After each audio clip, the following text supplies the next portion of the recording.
Hi, everybody, and welcome to VypeFortBend.com coverage of the Ridgepoint Panthers in the playoffs. And tonight, the playoffs are the regional finals in Class 6A baseball, Region 3, as your Panthers, who defeated Strake Jesuit last night, are going to be going for the sweep tonight.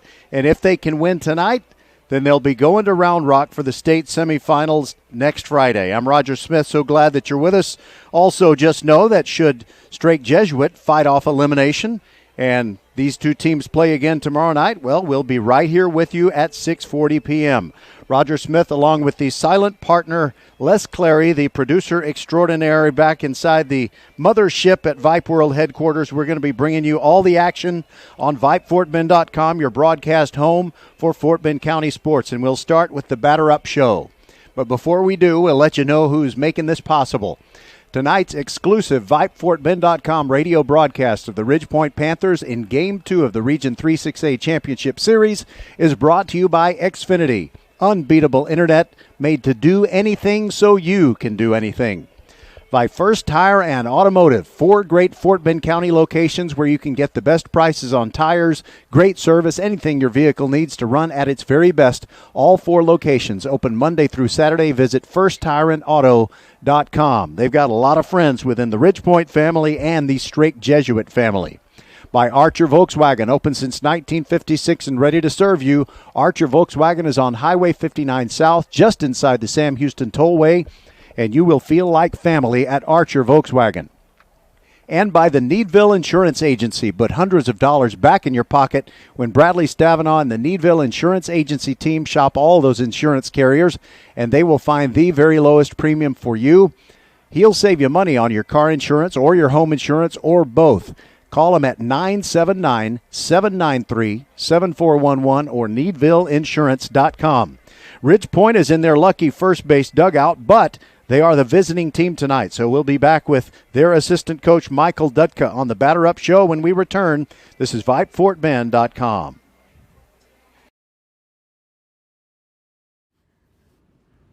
First Tire and Automotive, serving Fort Bend County drivers for over 20 years and supporting area sports teams, wishes both the Strake and Ridgepoint baseball teams the best in their series. Their success has a lot to do with hard work and preparation. That's what you receive from the First Tire and Automotive team every time you take your car in for care. Save 15% off AC repairs. Purchase 4 select Michelin, BF Goodrich, Goodyear, or Uniroyal tires with a premium installation package and wheel alignment and save $100. Check out the website firsttireandauto.com for details. Make your appointment today at any of the 4 convenient locations in Sugar Land and Cinco Ranch. firsttireandauto.com. Welcome to the Batter Up Show on a nice warm evening here at the University of Houston, and it's opportunity time for the Ridgepoint Panthers. If they can win tonight, they sweep and they punch their ticket to Round Rock. And it's time to visit with Michael Dutka, the new designated pregame interview coach for the Panthers for superstitious reasons. And how do you feel about the way the team played last night? Well, it all went back to starting pitching. Kellen came out, threw strikes. You know, he was able to keep their lineup off balance and did his job. We made plays, got a couple of big 2-out hits, and the rest took care of itself. Now, I noticed that there was a lot more stealing of bases by the Panthers last night, and I was wondering, is the decision to go ahead and steal bases on a regular basis because you stole 4, is that something that you decide before the game begins, or do you just wait for the situation to dictate it? It came down to the situation dictating itself. We knew they had a good pitcher on the mound, and you don't get too many opportunities with guys on base when you have a starting pitcher like Stratton. So whenever I see a team steal bases and I think about the risk that you take, it's a risk-reward situation. I think of the movie Moneyball, when Billy Bean didn't like stealing bases and somebody got thrown out and he threw his desk chair through a plate glass window. But fortunately, there are no plate glass windows in the Panthers dugout. I also noticed that even though you are the visiting team, you are in the first base dugout. And this dugout has been very, very good to you throughout history. I think only one time, and that was against Deer Park in 2017, have the Panthers been in the first base dugout and lost. Were you aware of that? Yeah, it was actually a third base dugout we were in 17. The whole time for 3 games? Just the losses. Okay, well, but you also did win one over there, and that was the great comeback against Kingwood in Game 1 in 2019. And 2019 is the reason that you are talking to me now and not Coach Welch. But let's talk about someone who's not here. Our good friend, Nolan Boltina. Man, I wish that kid was here. I know that short of playing on the field, there aren't too many kids who could be in your dugout and with your team and be as much help as he has been. Can you talk about Nolan and why we wish he was here? He's just a great young man, a character, and he does a lot behind the scenes for the team. He, tremendous asset to Coach Welch and myself, and just like I said, he's the type of kid that you want your son to grow up and be like. So, yeah, we miss him, and hopefully we can advance and some way, somehow get him back to Texas for at least for a little bit. Well, hopefully he's listening to this, but if he's not listening live, he can always listen on the podcast. And a lot of people who really care about him are wishing him the very best of luck. And I guess it is pursuing an opportunity to be a scholarship athlete in fast pitch softball, correct? Yeah, he's a great athlete. If you didn't know, multi-sport, fast pitch softball, and ice hockey. So, yeah, he's a very athletic kid. With a name like Nolan, if he is called upon to pitch, I think he should be a pretty good power pitcher. No doubt. All right, so Hunter Nichols is kind of a known quantity. He always gives you such a great outing and goes deep into the game, and he'll either finish it or he'll get to 110 pitches. So what makes special the efforts that Hunter Nichols brings the Panthers? He's a bulldog. He's intense every time he goes out there. He knows what we need him to do, and he's pretty strong between the ears, so he knows what he has to take care of. All right, well, Coach Dutka, I want to interview you again, but hopefully not tomorrow night. We will if that is necessary, but good luck tonight against the Crusaders, and then we can start talking about Round Rock.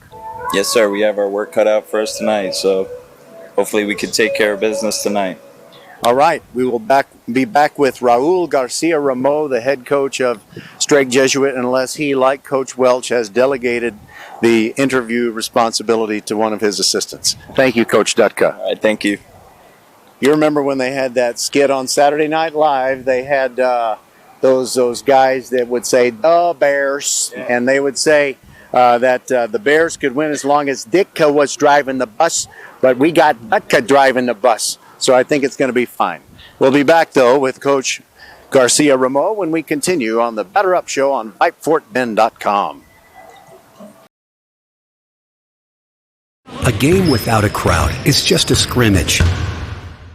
A performance without an audience is just a rehearsal. Without your presence, high school sports and the performing arts aren't possible. Ensure that these essential extracurricular activities continue to enrich the lives of students in Texas. Purchase a ticket to your local high school's game or performance. This message presented by the UIL and the Texas High School Athletic Directors Association. Don't miss the UIL Baseball State Championship starting Wednesday at UFCU Disch-Falk Field in Austin and Dell Diamond in Round Rock. Ticket information and more can be found at uiltexas.org. We'll be back with Coach Raul Garcia-Ramo of Strake Jesuit when we continue with the Batter Up Show. This is VypeFortBend.com. Coming in at 5'3", it's number one mom. She switched to Xfinity and got the all-new 3-for-1 bundle. Unlimited internet, streaming, and Xfinity Mobile. All for what you could pay wireless companies for just one 5G unlimited line. Boom! Shakalaka! That's why they call her the Master of Moolah, the Sultan of Savings, the Queen of Cash. And now, also with Xfinity Internet, you can get unlimited data, Wi-Fi equipment, and a free Flex 4K streaming box included with a 2-year rate guarantee and no term contract. All for just $30 per month when you add an Xfinity mobile plan at regular rates. Go to Xfinity.com/3-for-1, call 1-800-XFINITY, or visit an Xfinity store today. Limited time offer. Restrictions apply. Requires paperless billing and autopay. New fast internet 300 megabits per second customers only. Xfinity Mobile requires post-pay Xfinity Internet. After 24 months, regular rates apply to all services and devices.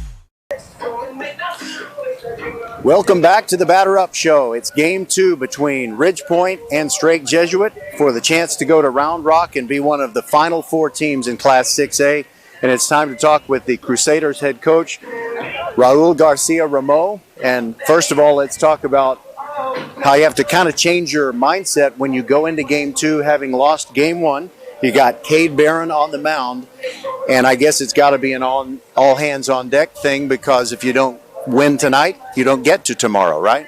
Correct. And the thing about it is we've been here before. So actually our first round of the playoffs, we lost game 1, and we came back games 2 and 3. It was actually a doubleheader.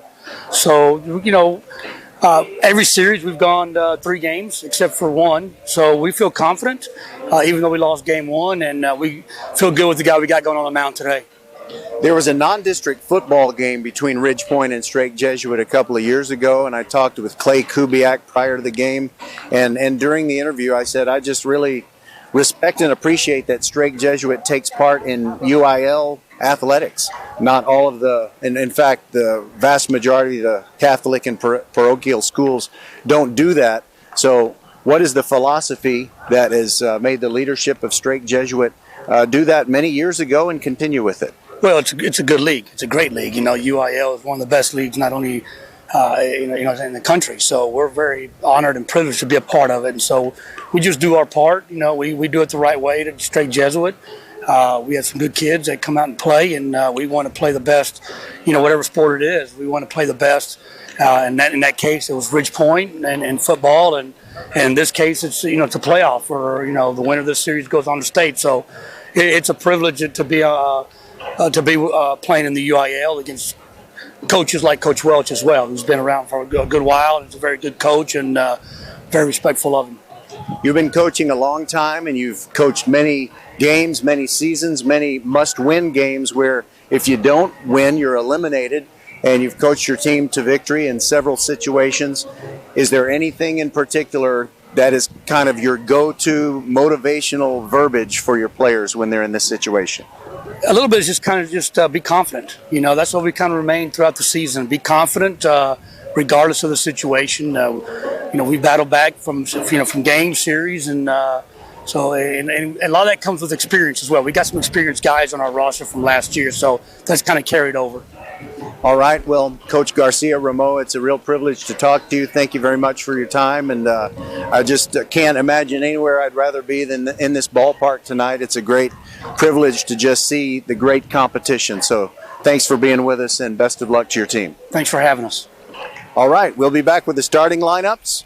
It's the Crusaders against the Panthers. If Ridgepoint wins, they get to go to Round Rock. But if the Crusaders prevail, then there will be another game tomorrow night. And either way, we will have all the action for you on VypeFortBend.com. We'll be right back. Archer Volkswagen showroom is open, and our team's excited to help you. Visit our sales department Monday through Saturday from 9 a.m. to 9 p.m.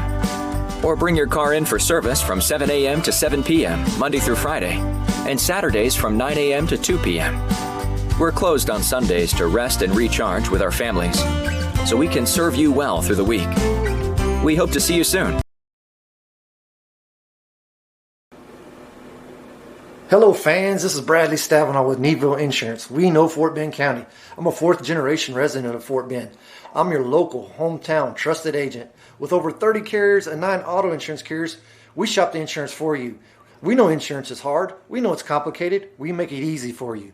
We have Spanish speakers here available for you. Call us at 979-793-7411 or NeedvilleInsurance.com. Once again, call us 979-793-7411. Here are the starting lineup for your Ridgepoint Panthers. They're the visiting team tonight. Justin Vossas leads off and plays shortstop. At third base batting second, it's Parker Martin. In left field and batting third, Carter Groen. Cleanup hitter, the first baseman, Travis Vlasic. In the 5 spot, it's catcher J.J. Kennett. Owen Ferris batting sixth and playing right field. Will Baker is the designated hitter batting seventh in place of starting pitcher Hunter Nichols. Batting in the 8th spot, it's Zion Stevens at second base and Mason Dossett in center field. For Strake Jesuit, their leadoff hitter is the shortstop Clay Richardson. Trey Duffield is in center field and bats second. Shane Pellegrino at third base bats third. And it is the pitcher, Cade Barron, hitting for himself in the cleanup spot. Then Chris Novak in the 5 spot playing second base. Colin Sloan is a designated hitter, and he is batting in place of the first baseman, Will Wassel.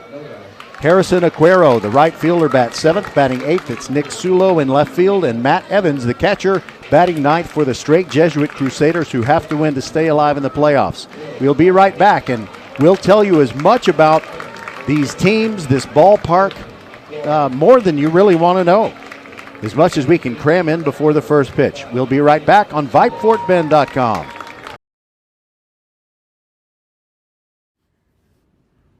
First Tire and Automotive, serving Fort Bend County drivers for over 20 years and supporting area sports teams, wishes both the Strake and Ridgepoint baseball teams the best in their series. Their success has a lot to do with hard work and preparation. That's what you receive from the First Tire and Automotive team every time you take your car in for care. Save 15% off AC repairs.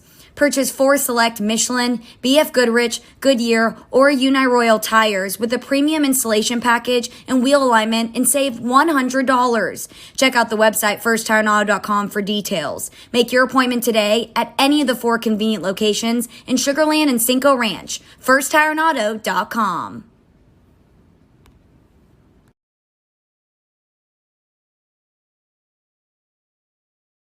Coming in at 5'3", it's number 1 mom. She switched to Xfinity and got the all-new 3-for-1 bundle. Unlimited internet, streaming, and Xfinity Mobile. All for what you could pay wireless companies for just one 5G unlimited line.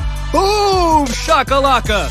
That's why they call her the Master of Moolah, the Sultan of Savings, the Queen of Cash. And now, also with Xfinity Internet, you can get unlimited data, Wi-Fi equipment, and a free Flex 4K streaming box included with a 2-year rate guarantee and no term contract. All for just $30 per month when you add an Xfinity mobile plan at regular rates. Go to Xfinity.com/3-for-1, call 1-800-XFINITY, or visit an Xfinity store today.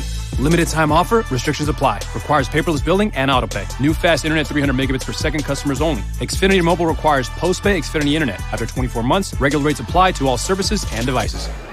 So Strake Jesuit is about to take the field here at the University of Houston's Darrell and Lori Schroeder Park.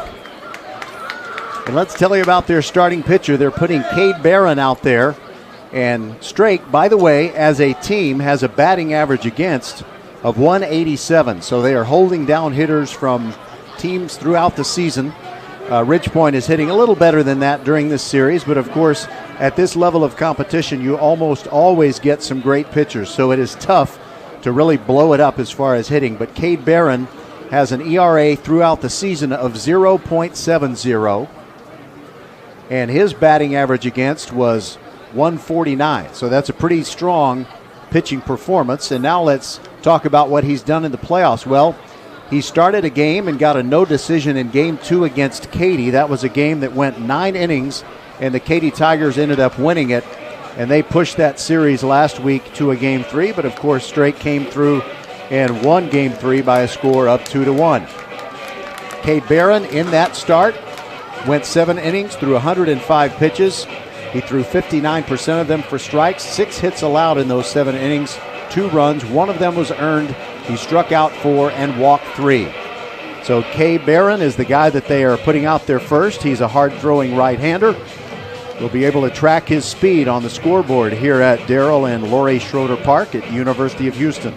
Now, as for the Panthers, they are 9-2 in their 2022 playoff games, and they have won 9 of their last 10. Ridgepoint is averaging 3.45 runs a game. That's nothing to be really bragging about, but they've gotten such great pitching that they've been fine because the runs allowed per game for Ridgepoint is 2.09. Ridgepoint is unbeaten, 9-0 in the playoffs when they score a run. All they have to do is score 1 run. Their only 2 losses have been shutouts, 5-0 against Seven Lakes in Game 1 of the playoffs. That was the very first round in the very first game. And against Pearland in Game 2, they were blanked 2-0. But when the Panthers have scored, they have won. Travis Vlasic and Justin Vossas have combined for 19 postseason RBIs. The rest of the team has 17.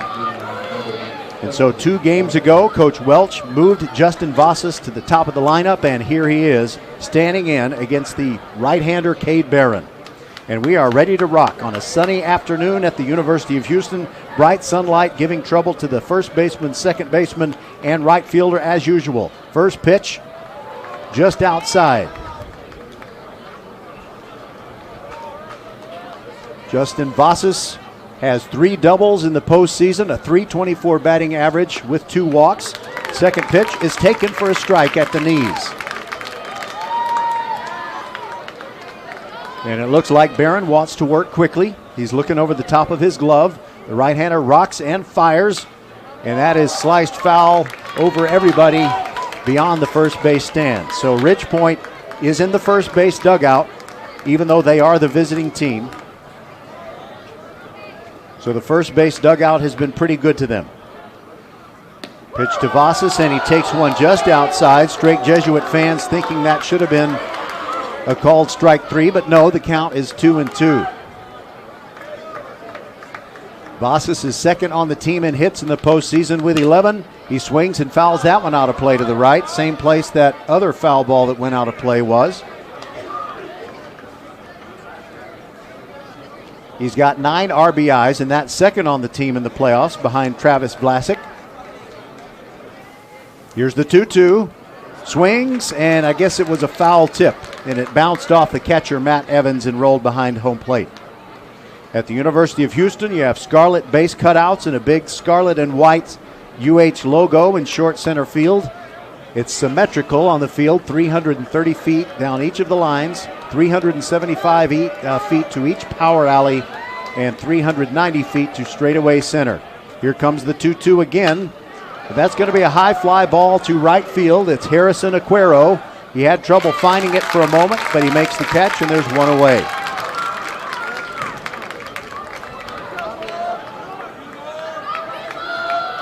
Now it is Parker Martin.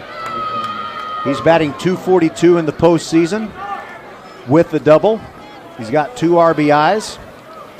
And great job of putting the ball in play. He's only struck out once, and he has played in every playoff game. First pitch swinging. The fastball comes in at 84 miles an hour and tails away from the left-handed hitting Parker Martin.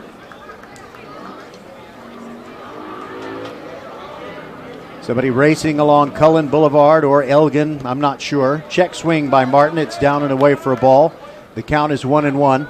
The Panthers team postseason batting average, by the way, is .238, and their postseason team on base percentage is .315. And again, generally speaking, your offensive numbers will go down during the postseason. You're just facing tough pitchers.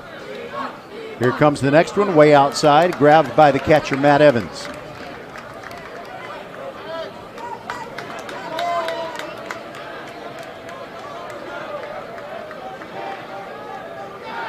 Taking a little more time before this pitch is Cade Barron. Now he brings the 2-1. That is a high fly ball to short left field. In fact, going into foul ground behind third base, it's the shortstop, Clay Richardson, and he grabs it about 3 feet into foul territory, and quickly there are 2 out.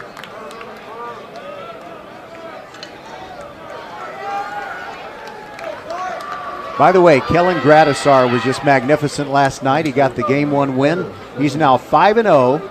And his ERA for the playoffs is 1.03. Last night, 4 hits allowed, no runs, 5 strikeouts, 2 walks for Gradisar. And now it is Carter Groen standing in. First pitch to the powerful right-handed hitter is a little dribbler foul off the third base dugout.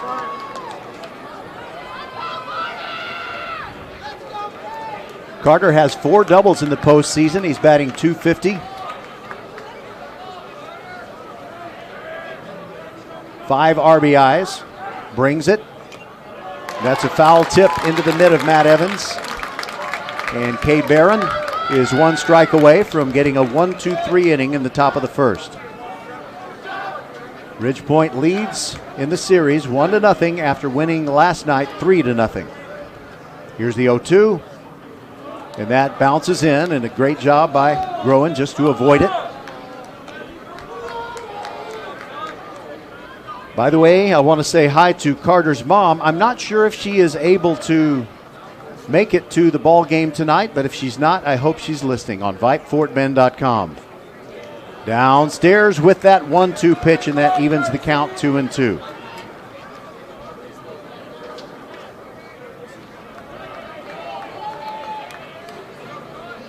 Game time temperature, by the way, 90 degrees.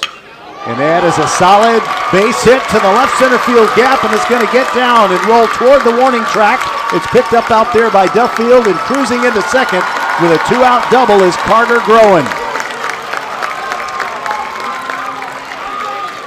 So Carter continues to hit consistently in the playoffs. He's 10 for 37. And now the best run producer on the team, Travis Vlasic, steps into the right-handed batter's box. What a postseason for Travis. .389 batting average. That's tops on the team. He was 2 for 3 in Game 1 last night. 3 doubles and a sacrifice fly, 14 hits, and 10 RBIs.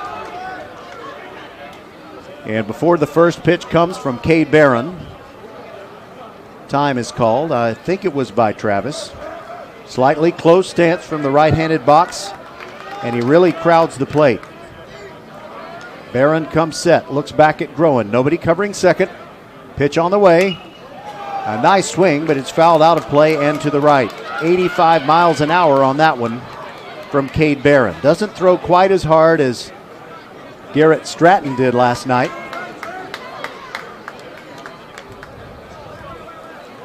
Ridgepoint wearing the purple jersey tops and the white pants with the purple piping on either side. Very back of the batter's box for Vlasic. Swings, and that's a high fly ball to right field, but circling under it is Aquero. He makes the catch. He made 2 putouts in the inning. That'll do it for Ridgepoint. They get no runs on 1 hit, no errors, 1 man left on base, and we'll go to the bottom of the first. No score between the Panthers and the Crusaders on VypeFortBend.com.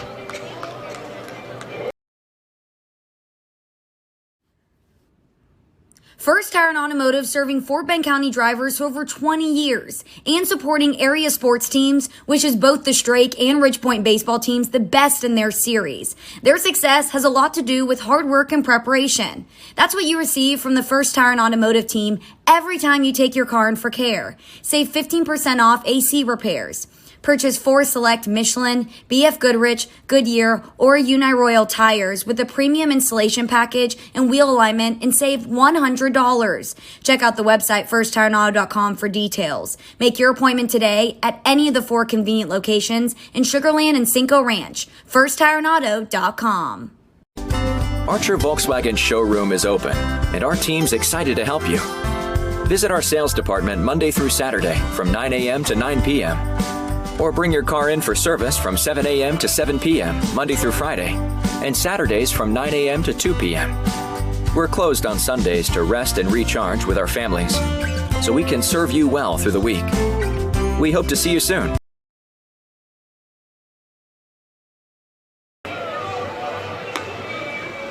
We are back, and Hunter Nichols is on the mound for the Ridgepoint Panthers. In the postseason, he's 1-2, but don't let the win-loss record deceive you. He's got a 3.05 ERA. His only bad start was in the very first game of the playoffs, a 5-0 loss to Seven Lakes. He had a game start and a 1-hitter. A complete game against Pearland in Game 2. He started in 1 in Game 2 against Tompkins. That completed a sweep. He started a game but had no decision in Game 1 against Westside. J.J. Kennett relieved him, and the Panthers won that one over Westside in a walk-off sacrifice fly by Carter Groen. 24 1/3 innings covered in the postseason. 11 hits allowed, 10 runs, 8 of them earned, 20 strikeouts, and 16 walks. And the first pitch is in there for a strike to Clay Richardson. Richardson had a .561 on-base percentage during the season and a .440 batting average. The 0-1 on the way. That's a strike at the knees. 0-2. Richardson drove in both runs in the Game 3 clincher against Katy. Pitch up and in. So it'll be 1-2.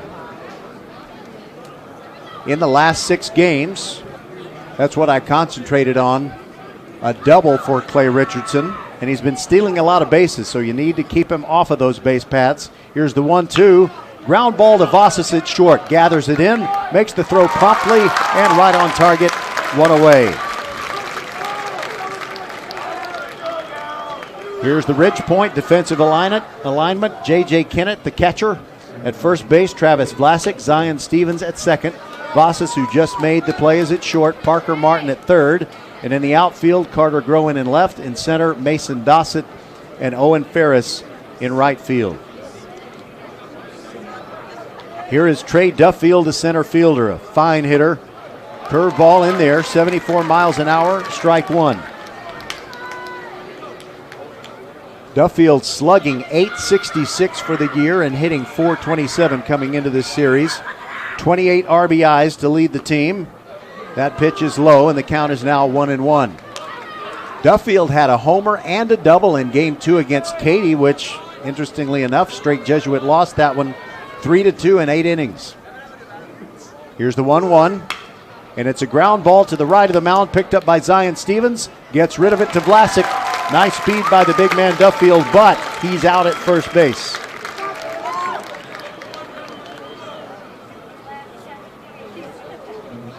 Wanted to say a couple other things about Duffield. He had a triple in the Game 2 clincher against Summer Creek, and that was when Strake Jesuit scored 14 runs. But in the last round against Katy and so far against Ridge Point, run totals have been low for both teams. Shane Pellegrino, first pitch swinging, slices it foul and out of play down the right side. Right-handed hitting third baseman Shane Pellegrino. He was 3 for 3 on Saturday in the Game 3 clincher against Katy. And he's 4 for 17 in his last 6 games. Checks his swing, that pitch is down for a ball. 2 RBIs in the last 6 games, 3 walks and no strikeouts for Shane Pellegrino. Righty versus righty. Nichols brings the 1-1, and that is lined to Vasas. He leaps and catches it, spears it before it goes into left field. Sparkling defensive play by Justin Vasas, who, as a freshman back in 2019, caught a line drive off of a Kingwood bat for the final out. And that completed a sweep of the Region 3 6A finals. It can happen, just saying. We'll be back. No score after 1 inning on VypeFortBend.com. Hello, I'm Gary Horn with Horn Solutions. We agree with energy analysts that the energy market has stabilized. We anticipate significant merger and acquisition activity. Good resources are scarce. Horn Solutions is positioned to assist you in accounting, finance, IT, and supply chain. Our staff can assist you with outsourcing, or we can supply you with resources to join your staff. Visit hornsolutions.net for details. Gary Horn is a highly successful businessman who has made a huge impact in people's lives, and he loves what he does for a living. That's a big reason why Gary Horn and Horn Solutions support Get a Great Gig.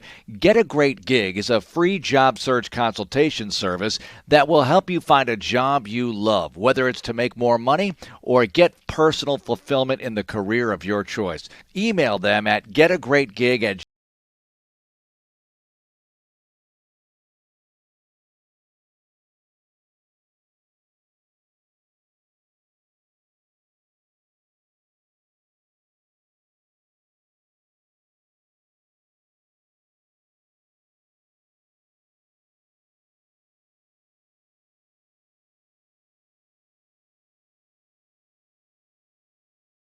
We take care of you so you can take care of business.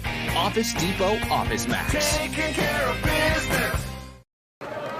We want to thank the folks at Office Depot, Southwest Freeway at Williams Trace in Sugar Land, taking care of business every day so we can bring you Fort Bend County sports every week, as we have since the middle of August. J.J. Kennett leads off for the Ridge Point Panthers in the top of the second.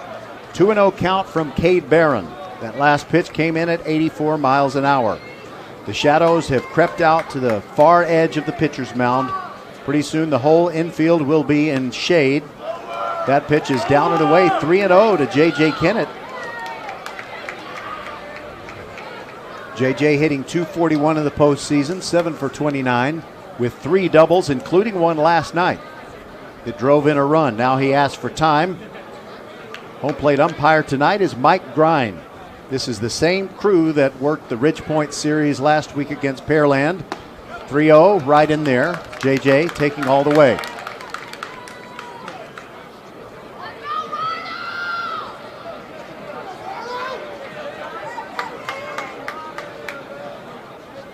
Here's the pitch. That catches the outside corner, and it's a deja vu moment for me. I remember seeing JJ take one step toward first base after what he thought was ball 4 last night. Here's the 3-2, and that one is high and away, and JJ takes a walk. And soon he will be replaced by a courtesy runner. I'm guessing that'll be Blaine Ryan.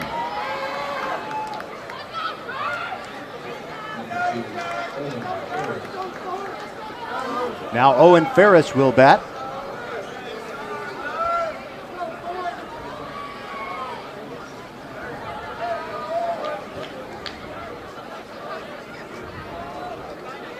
Right-handed hitting Owen Ferris near the front of the box against Cade Barron. And we'll see if Blaine Ryan takes off. Here's a throw over to first base, and Ryan dives back in.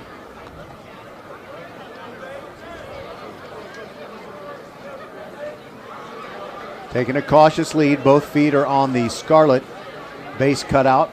Ferris squares to bunt, and now a throw over. Ryan is back in.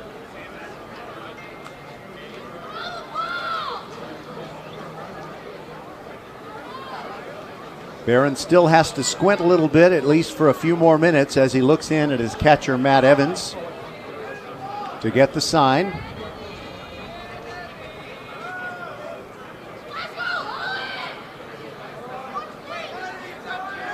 Here's the pitch, and Ferris bunts it toward first, picked up by Barron, throws to first in time. Good sacrifice by Owen Ferris.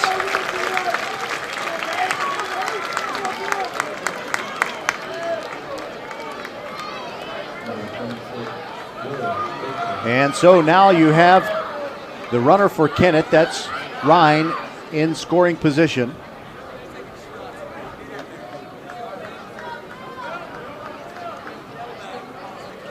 Now Will Baker, the DH, lefty hitter, hitting .294, going 5 for 17 thus far in the postseason with 3 RBIs.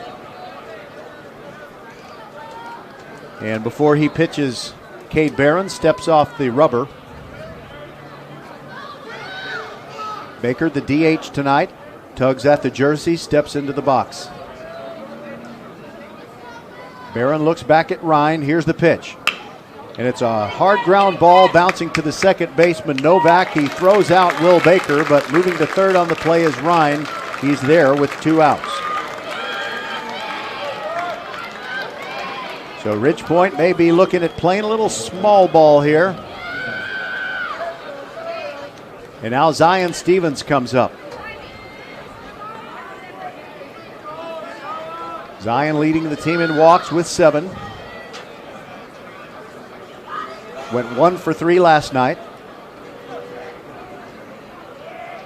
Barron goes from the stretch with Ryan at third, and the first pitch is a strike. Curveball at 74 miles an hour, burning off the outside edge.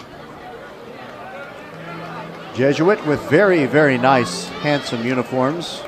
The white pants and shirts with the forest green letters and numerals. Here's the pitch from Barron, and that is grounded foul softly off the third base dugout. And in the Strake Jesuit dugout, you wouldn't know that they are in a must-win situation. They are certainly having a good time, like it's one of those February road trips.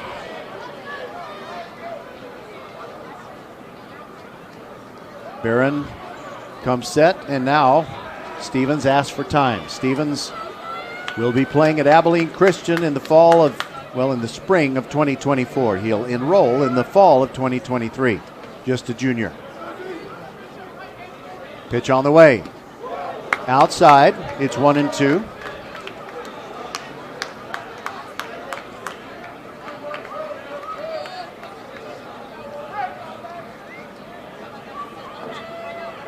Barron puts his foot on the first base side of the rubber. Ryan takes his lead off third. We've got 2 outs in the top of the second. Stevens takes a pitch that is high. It's 2-2. 83 miles an hour on that one. Looked like the fastball.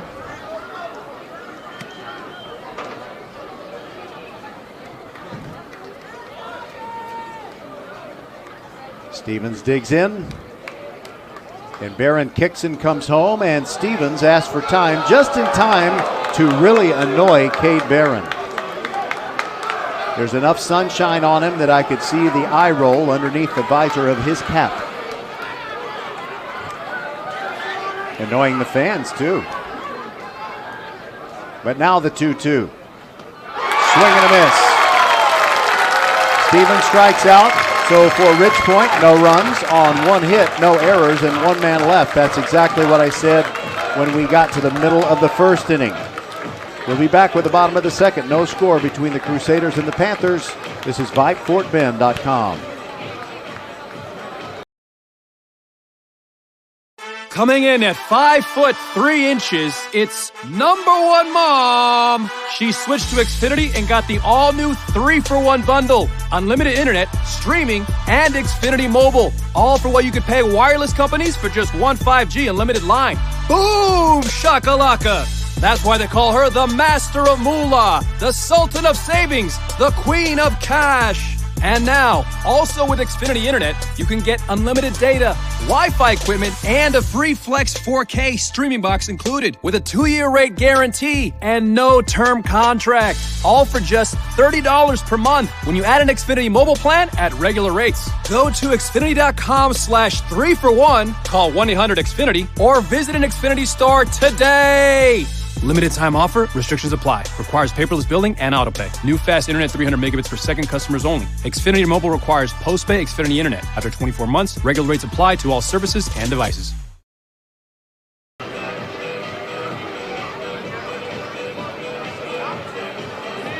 Back at the U of H, and we wanted to talk to you about home dugout advantage, including last night. And Coach Dutka told me that I was a little wrong about some of this research, but I was basing it on Game Changer pages. I'll share it with you in a moment as Cade Barron leads off. The first pitch is a slider in there, strike 1, 77 miles an hour on the outer half of the plate. Barron normally plays first base. Tonight he's on the mound. Righty to righty, curveball in there for a strike. It's 72 miles per hour.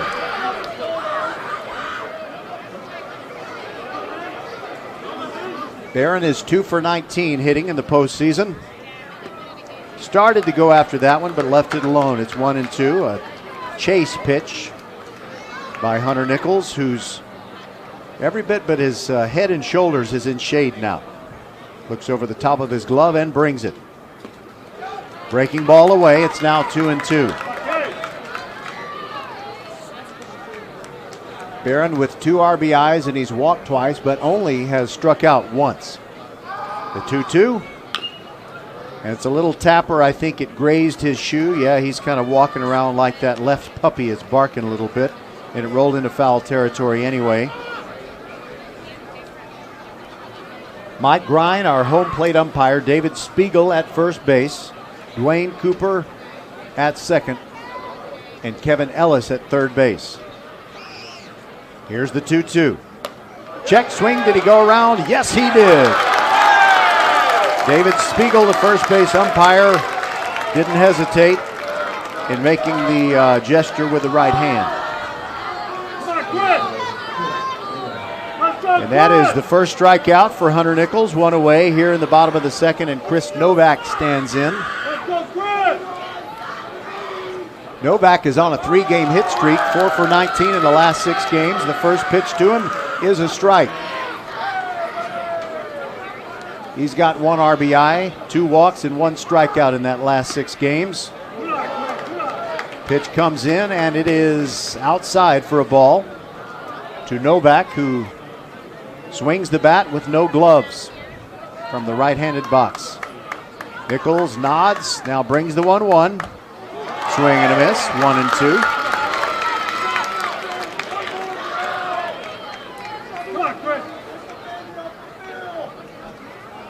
Novak bouncing in the box. Here comes the 1-2. Leaves that one alone. It's outside, ball 2.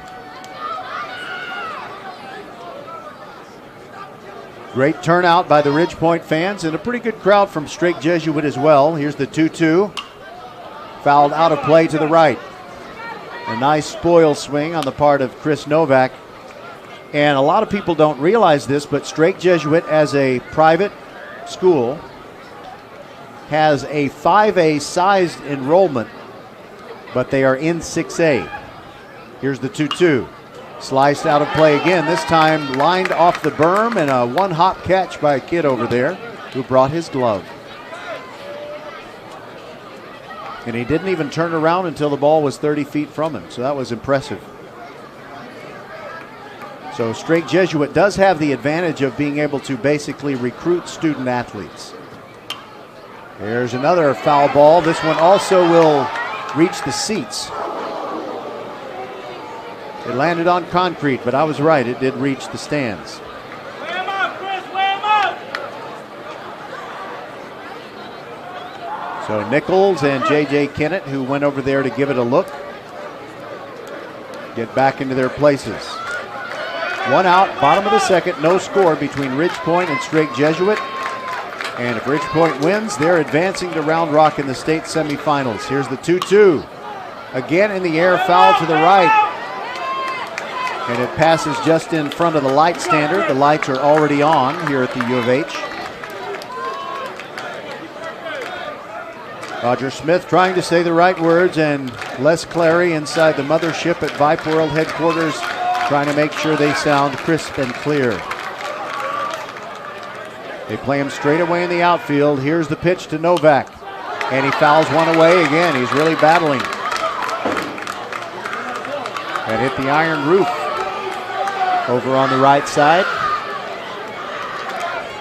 Strake Jesuit fans really showing their appreciation at how Novak is battling. Here's the pitch. There's a called third strike on the curveball.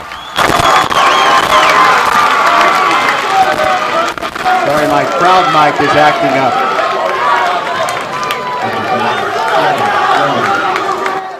I want you to hear the Ridgepoint fans cheering. Okay, so second strikeout of the inning.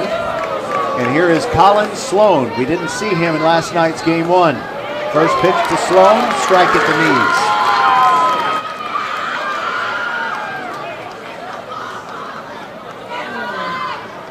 I've got some numbers on Sloan. I'll give them to you momentarily. Here's the 0-1.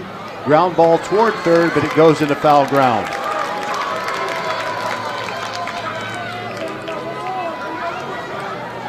Colin Sloan got an at-bat in game 1 against Summer Creek. He went 0 for 1 that day with a strikeout, and this is his first appearance since then.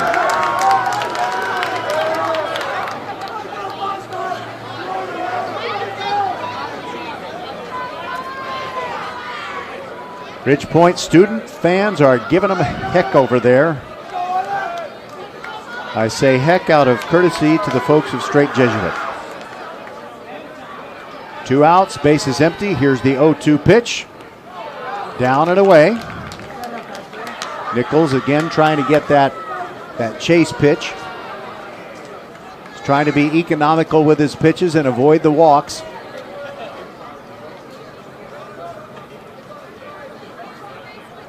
Long look at Kennett, and getting tired of waiting is Colin Sloan. By the way, the DH is batting in place of the first baseman, Will Wassel.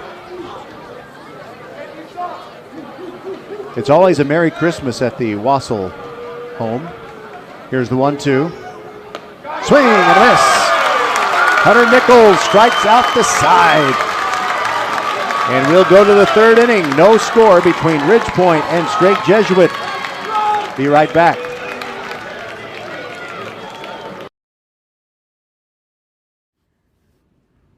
First Tire and Automotive, serving Fort Bend County drivers for over 20 years and supporting area sports teams, which is both the Strake and Ridgepoint baseball teams the best in their series. Their success has a lot to do with hard work and preparation. That's what you receive from the First Tire and Automotive team every time you take your car in for care. Save 15% off AC repairs.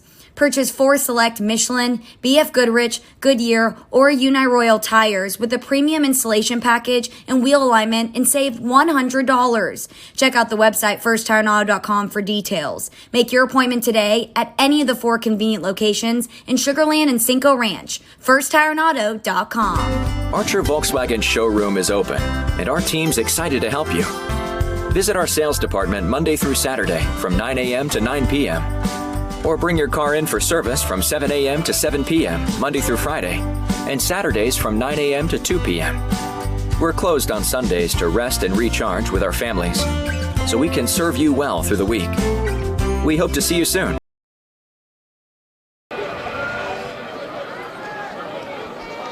Well, Hunter Nichols, in striking out the side in the bottom of the second, has gotten through 2 innings and only thrown 30 pitches, so that's economical and that's good.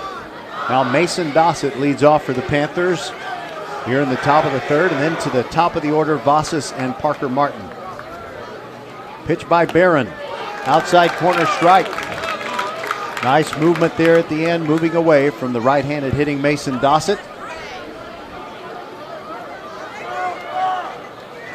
He's got a .333 on-base percentage. Ready for the next one, and he hits it high in the air to center field. Trey Duffield moving back into his right, now comes in a bit and makes the catch. Cade Barron is inducing a lot of fly balls.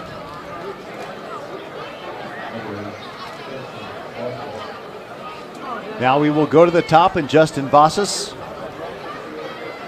flied out to right field his first time, looks down there at Coach Welch in the third base box. On the hard, fast field turf that is home to the University of Houston Cougars. Pitch from Barron. Strike at the knees on the outside corner. Good location by Cade.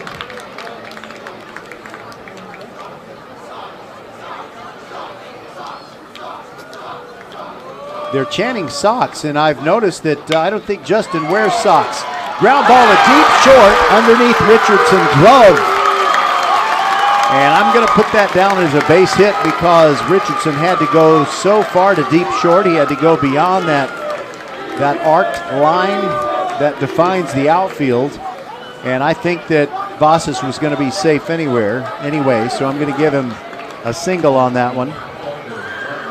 And now Parker Martin, who hit a foul pop-up into the glove of Richardson his first time up, will stand in. And Ridgepoint was a lot more anxious to steal bases last night. We'll see if they'll have the same strategy. Throw over. Vossas dives back in with a right hand. He's got the protective black oven mitt on his left hand. And, you know, I couldn't tell if he was wearing filthy socks or no socks under the stirrups. And I don't think he's wearing any socks other than the basically decorative, not very functional stirrup socks. By the way, he's tugging up those sleeves so it suns out, guns out as he thinks about getting to second. And now Parker Martin still waiting on the first pitch as we get another throw over.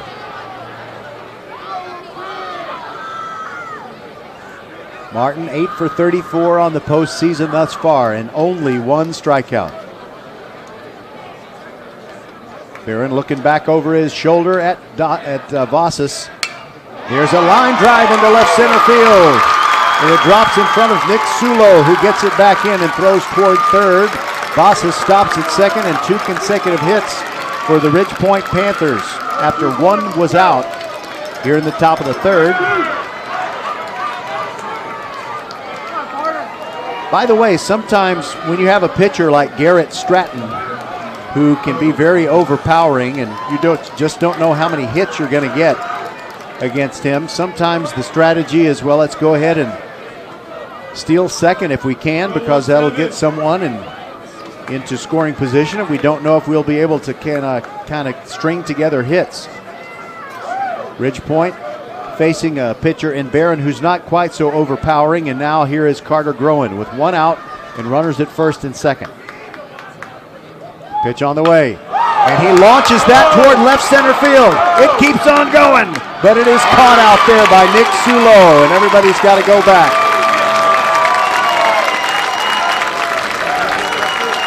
Yeah, I made sure I didn't overreact that time like I have twice already during the playoff games that have been played at U of H. And I guess maybe it's the humidity in the air,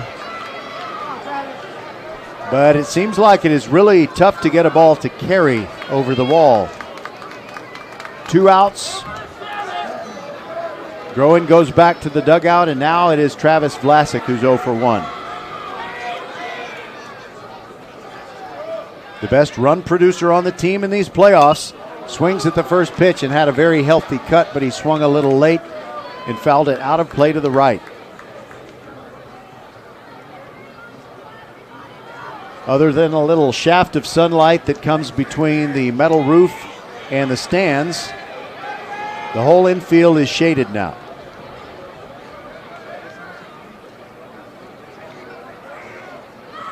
The 0-1 to Vlasic, and he hits one hard up the middle, and it's flagged down by the shortstop, and he throws, but wild, and now Vossas is going to score. Ridgepoint leads 1-0. Parker Martin gets to third. Vlasic stays at first after the wild throw. You know, he was really making a bid for the base hit, and Richardson, with great range, moved behind second, scooped it up, threw in desperation. And I think you got to give a single, but also an E6 in that situation. J.J. Kennett taking notice of the fact that after Vlasic swung the bat, it stayed in the home plate area and nobody came to get it.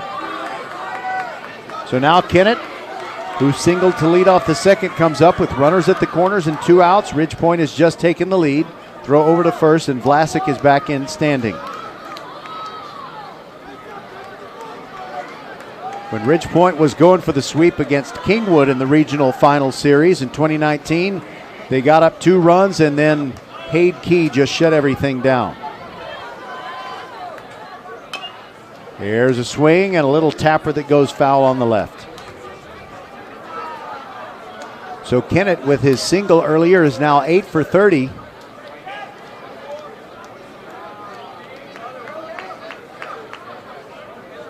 And I'm trying to do some math in my head, but I don't want to do that because I'm afraid I'll be wrong in my mental math.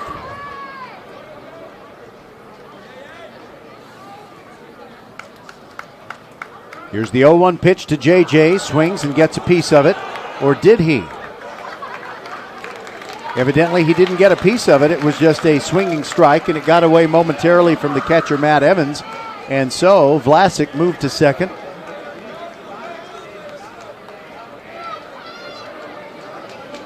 And Parker Martin is still at third. But 0-2 is the count on JJ.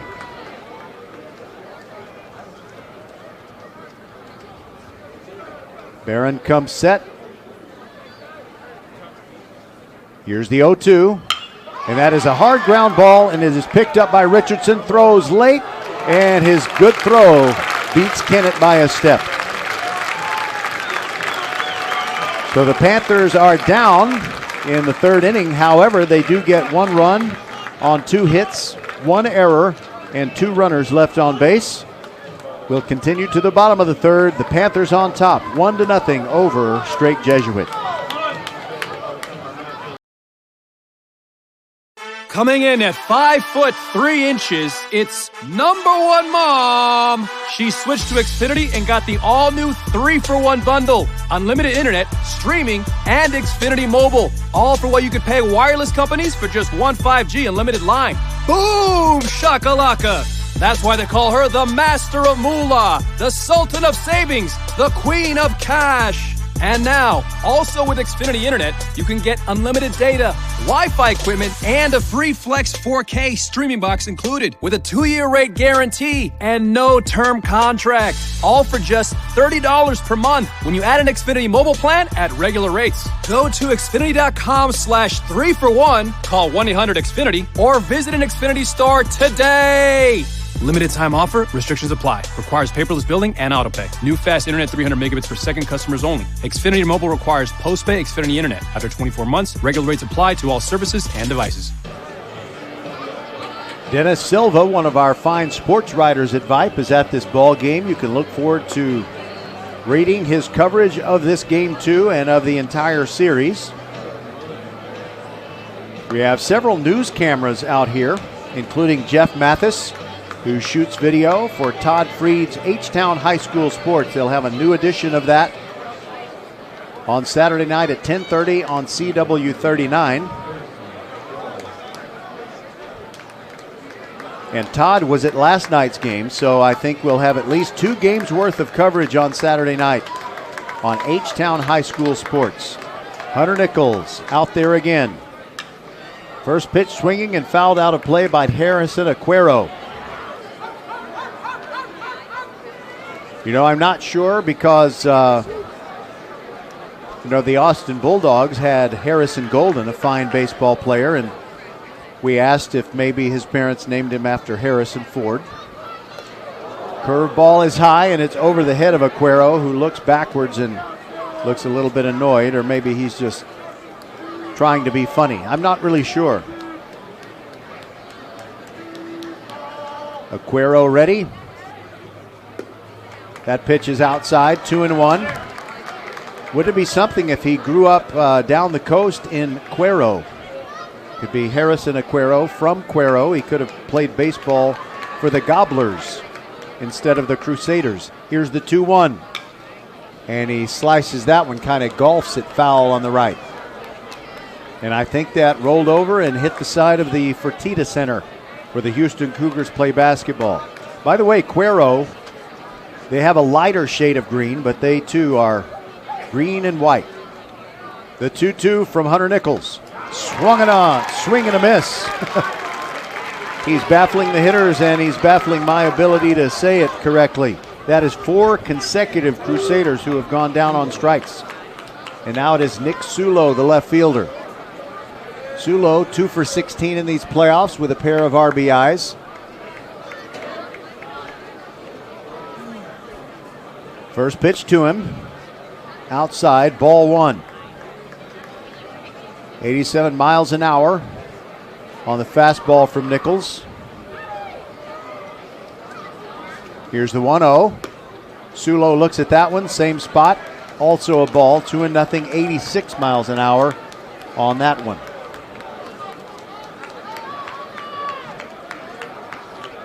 And Hunter brings the next one. That is ball 3. You don't want to go 3-0 on the number 8 hitter after you've struck out 4 guys in a row.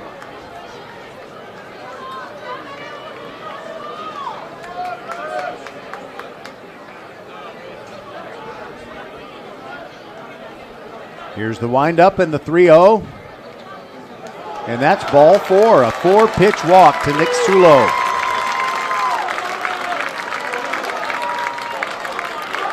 That's the first base runner of the night for Strake Jesuit.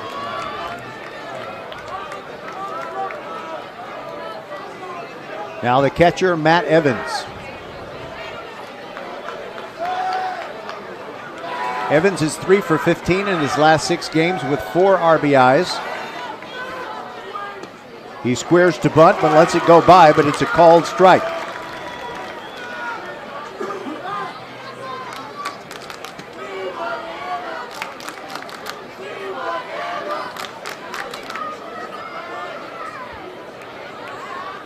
A stance that's neither open nor closed from the right-handed box, but first Nichols throws over to first base. Vlasic tags Nick Sulo, but he's back in easily. Rich Point and Strake Jesuit played each other in a football game, a non-district game, very late in the season. There's another throw over. Safely back in is Sulo, And speaking of football, I see Rick LaFavors, head coach and boys campus athletic coordinator at Ridgepoint, at the game. And he's not just here because it's a high-stakes game. He comes to more other sport games than any head football coach in Fort Bend ISD. There is the bunt by Evans to the right side, but it goes wide of the first baseline into foul territory. The count now 0-2. Seriously, I love the way Coach LaFavors just shows up and supports every team. Boys teams, girls teams, doesn't matter. In the gym, on the track, in the pool, the tennis courts. He's there. And he's a pretty good football coach, too.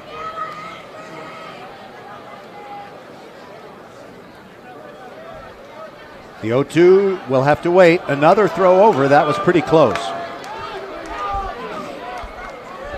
But Sulo remains a runner at first base.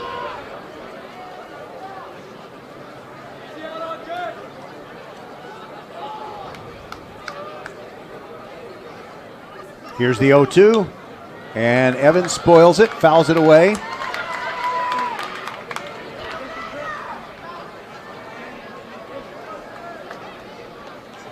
By the way, going to be rooting for Matthew Bowling as his track and field career continues. What a great sprinter. Would love to see him win Olympic gold someday. Here's the 0-2. It's outside, 1-2. Good take by Evans, who wears a towel sticking out of his right back pocket, or actually, I don't know if that's a towel or if he just turned the pocket inside out. But in the last series, the Pearland catcher wore a towel sticking out of his waistband. Pitch down and away, 86 miles an hour, and I think Hunter Nichols grunted on that one to give it a little extra velocity, and he just missed. It's 2-2. This is definitely the inning in which he's thrown the most pitches. He got through the first 2 innings with a total of 30. Another throw over. Sulo is back.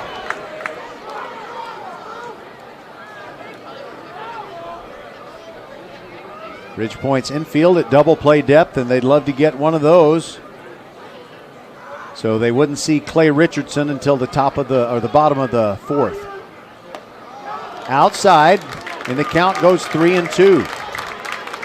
So Nichols walked Nick Sulo, who's the number 8 hitter, and Matt Evans bats 9th, and now it's 3-2.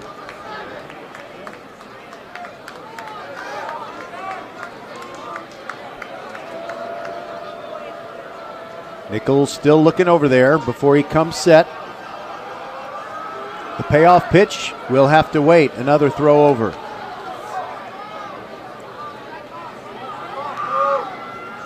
We'll tell you who else is in contention to get to Round Rock in classes 6A and 5A.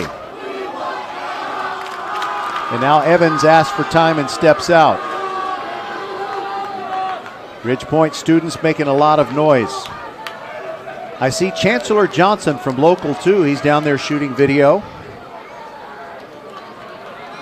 All right, here comes the 3-2. Evans swings and misses. Another strikeout for Nichols. He struck out 5 of the last 6 hitters. Now we do have to go to the top, and Clay Richardson, who grounded out to Justin Vasas at shortstop his last time up.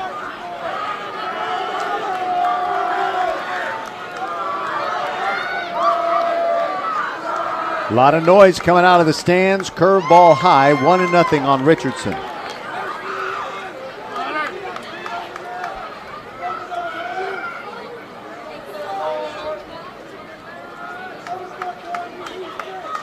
He's got his right toes on the stripe between home plate and the right-handed box. Swing and a miss. It's 1-1. 86 miles an hour on that one by Nichols.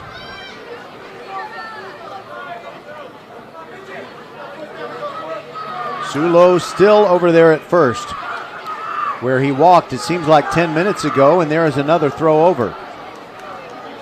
And David Spiegel, the first base umpire, signals safe again. By the way, I've noticed there's one change in personnel among this umpiring crew. Dwayne Cooper is not at second base, so I'm not sure the name of the second base umpire. Here's the 1-1. Richardson swings and misses.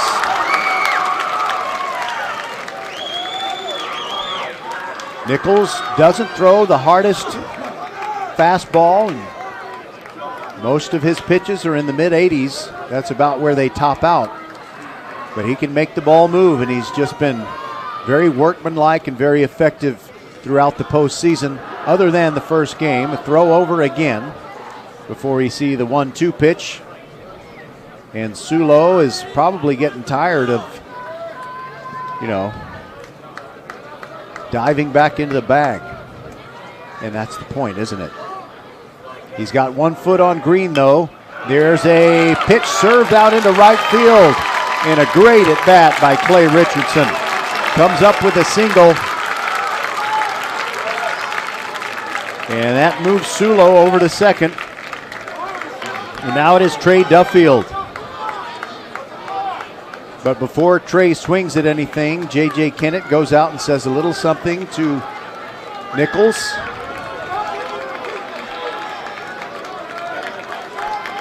Even though it's only the bottom of the third, an elimination game, everything could be hanging in the balance right here. You never know if this could possibly be Strake Jesuit's best opportunity to score. And what a great hitter in the box. Duffield looks at the first pitch, strike at the letters. I guess they thought it was high.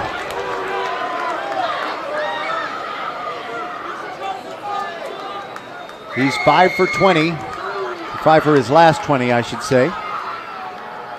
Here's the 0-1. Swing, a little tapper that goes into foul ground on the right, and he's down 0-2.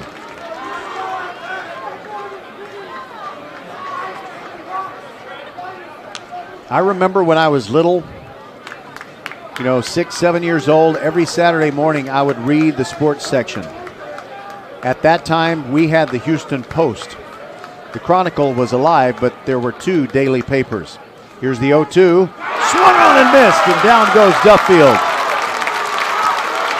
Well, when we come back, I will tell you the observation I was going to make. It is still 1-0 Ridge Point after 3 innings for Strake Jesuit. In that frame, it was no runs on 1 hit, no errors, and 2 men left on base. We'll continue on VypeFortBend.com.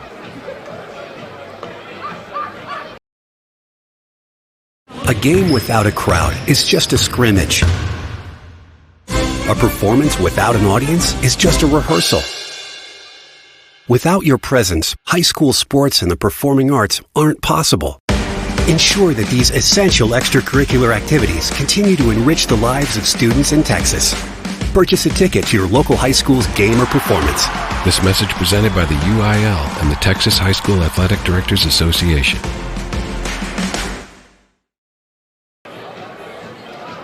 Don't miss the UIL Baseball State Championship starting Wednesday at UFCU Dishwalk Field in Austin and Dell Diamond in Round Rock.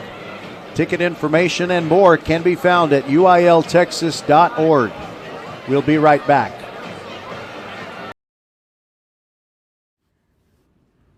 First Tire and Automotive, serving Fort Bend County drivers for over 20 years and supporting area sports teams, wishes both the Strake and Ridge Point baseball teams the best in their series. Their success has a lot to do with hard work and preparation. That's what you receive from the First Tire and Automotive team every time you take your car in for care. Save 15% off AC repairs. Purchase 4 select Michelin, BF Goodrich, Goodyear, or Uniroyal tires with a premium installation package and wheel alignment and save $100. Check out the website firsttireandauto.com for details. Make your appointment today at any of the 4 convenient locations in Sugar Land and Cinco Ranch. firsttireandauto.com. Owen Ferris leads off for Ridge Point, top of the 4th. Panthers lead at 1-0. He takes the first pitch for a strike and then the second one high and away for a ball. Swings and misses at the 1-1, and now you're caught up. 1-2 on Owen Ferris, who put down a perfect sacrifice bunt when he came up in the second inning.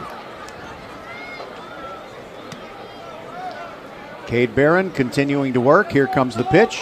Swung on and missed. Beautiful changeup at 75 miles an hour, and it really dropped off the table right at the end. You know, every once in a while, when you're a hitter, somebody's going to make you look silly. Now Will Baker grounded out to second, his first time up. But before he hits, he's going to go down there and talk to Coach Welch. Will Baker, who did not play at all, not one plate appearance, not one half inning, nothing of varsity baseball until do or die Saturday during the by-district round. And he stepped in there and was the DH. And Ridgepoint beat Seven Lakes twice. And they haven't lost any more games other than that game 2 against Pearland last week. First pitch, strike on the inner half of the plate to Will Baker.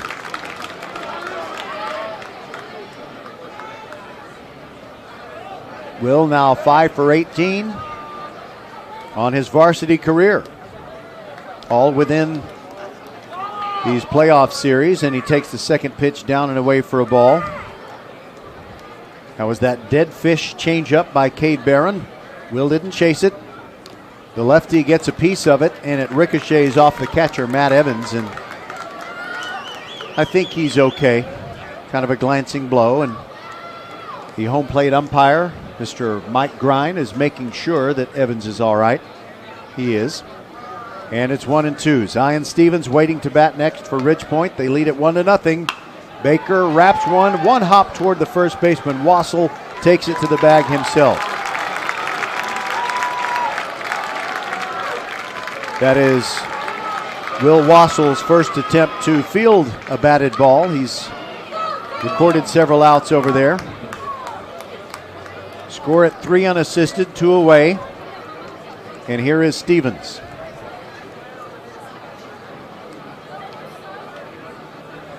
Taps the outside corner, then the inside one. Here it comes. Breaking ball on the outside corner in a beauty at 72 miles an hour. Strike 1.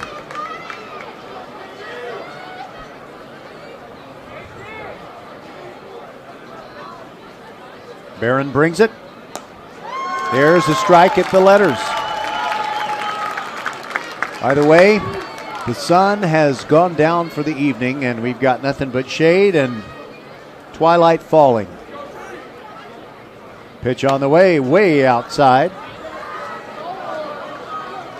Barron, to this point, just threw his 51st pitch. Actually, he's thrown a couple more than that. I think he's at 54. Pitch on the way. Swing and a miss by Stevens. He goes down. And it's a 1-2-3 inning for Cade Barron. Ridgepoint still leading it by a score of 1-0. We have played 4 innings.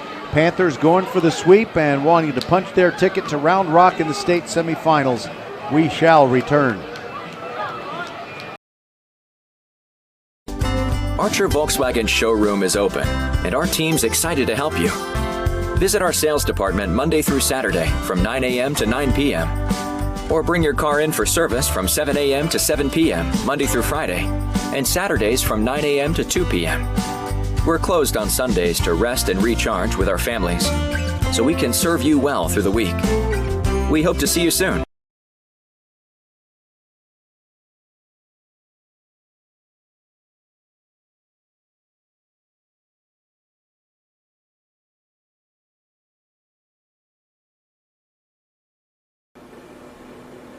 Hello fans, this is Bradley Stavanaugh with Needville Insurance. We know Fort Bend County. I'm a 4th generation resident of Fort Bend. I'm your local, hometown, trusted agent. With over 30 carriers and 9 auto insurance carriers, we shop the insurance for you. We know insurance is hard. We know it's complicated. We make it easy for you. We have Spanish speakers here available for you. Call us at 979-793-7411 or needvilleinsurance.com. Once again, call us 979-793-7411. They were playing Bad Moon Risin' by Creedence Clearwater Revival, but there is no bad moon. There are no clouds, other than maybe just a couple of puffy ones beyond the right field foul pole. Hunter Nichols back out there, throws his 54th pitch to start the bottom of the fourth. I said we had played 4 innings. That was wrong. We had played 3.5. We're now in the bottom of the fourth. And it's Shane Pellegrino leading off. He swung and missed at that first pitch, and it's 0-1. Breaking ball in there. Strike at the belt. Pellegrino turns around and asks Mr. Grind, the home plate umpire, something. He's down 0-2. Here's the 0-2 on the way outside.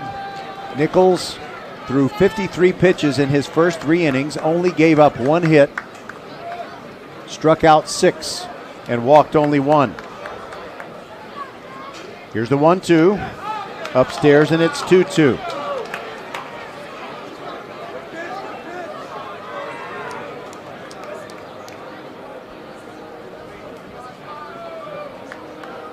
Train coming soon. Here's the 2-2.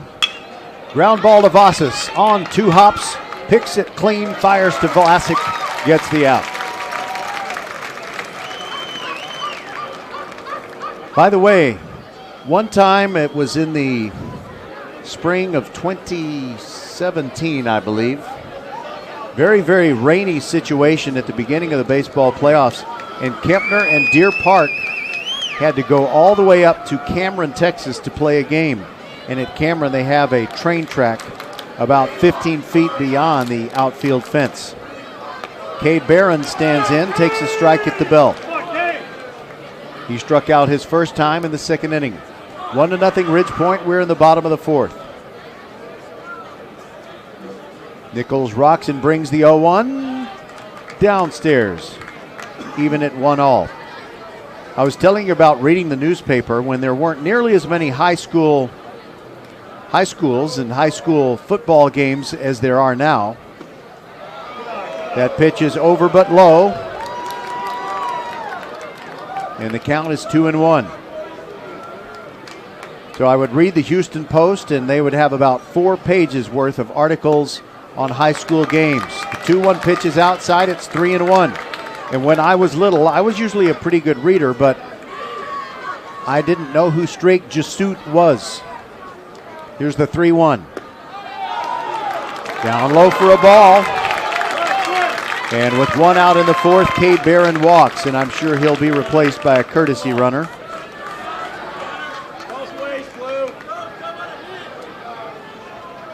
And here comes his courtesy runner. That is Vernon Clay. Vernon Clay, just in case you're wondering, is 0-1.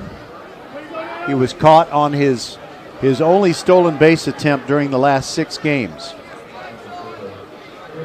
So anyway, my family and I were Protestant, so I had to ask my mom, and she told me it was Jesuit, and I was enlightened. But I went for a long time before I asked her, thinking it was Strake Jesuit. And there is a close pickoff play, but Clay gets back. Vlasic thought they had him dead to rights. He applied the tag, and Nichols is in a crouch on the first base side of the mound, just thinking about what might have been. He was thinking, I'm sure he's thinking, that was my best pickoff move. That was awesome. And we didn't get the call. But he will move on from that. Chris Novak in the box with no gloves on his hands. Takes a strike on the outside corner with an 87-mile-an-hour fastball. A little bit of late movement, moving away from the right-handed hitter. Novak 0-for-1, struck out in the 2nd. Nichols comes set and brings it. Curveball just missed. Must have been up a little bit. And it's 1-1.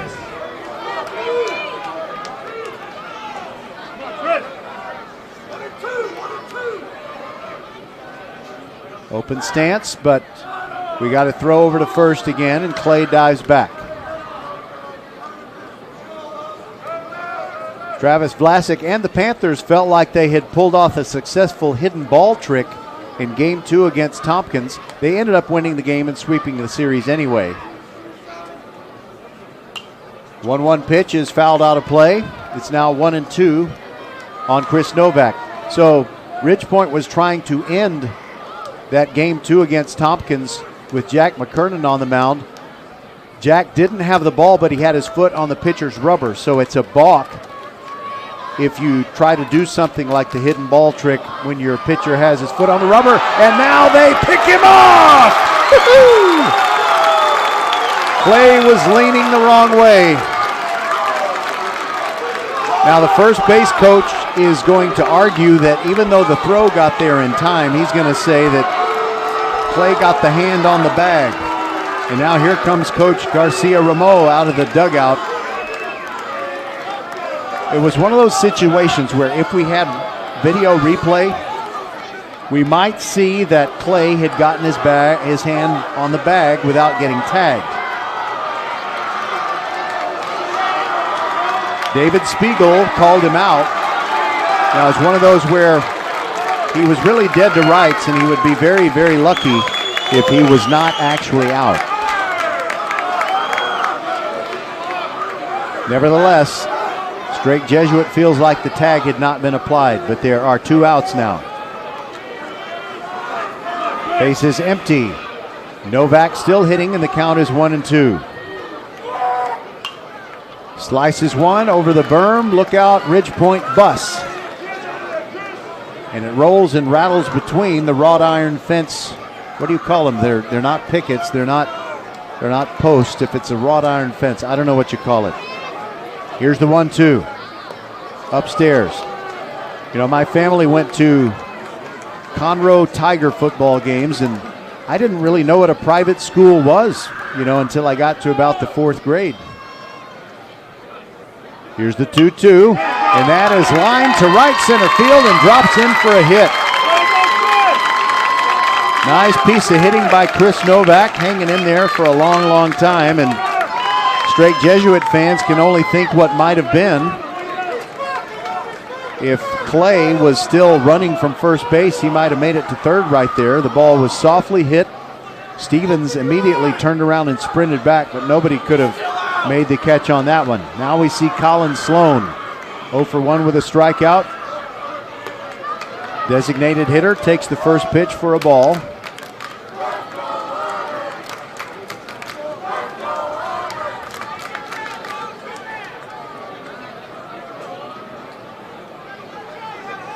Ready for the 1-0. Here it comes. And it misses. It's ball 2.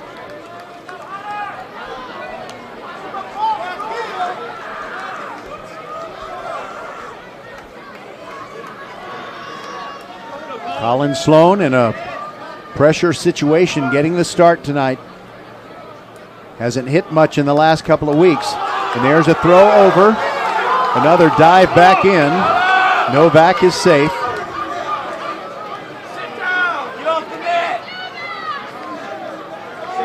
Novak, by the way, does not wear an oven mitt when he's running the bases, doesn't wear gloves when he's swinging the bat. Sloan takes a strike on the outside corner. It's 2-1.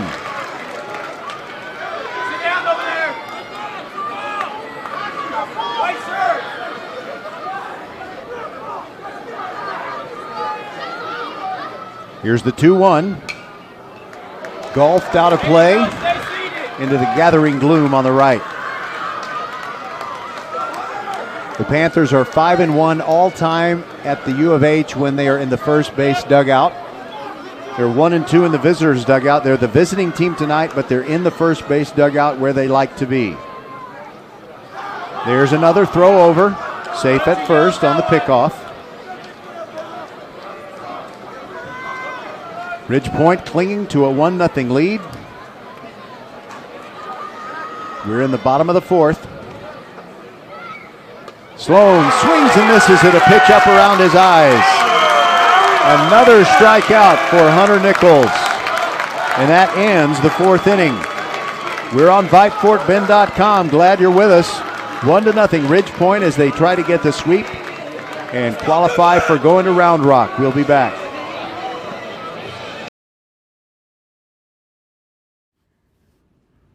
First Tire and Automotive, serving Fort Bend County drivers for over 20 years and supporting area sports teams, which is both the Strake and Ridgepoint baseball teams the best in their series. Their success has a lot to do with hard work and preparation. That's what you receive from the First Tire and Automotive team every time you take your car in for care. Save 15% off AC repairs.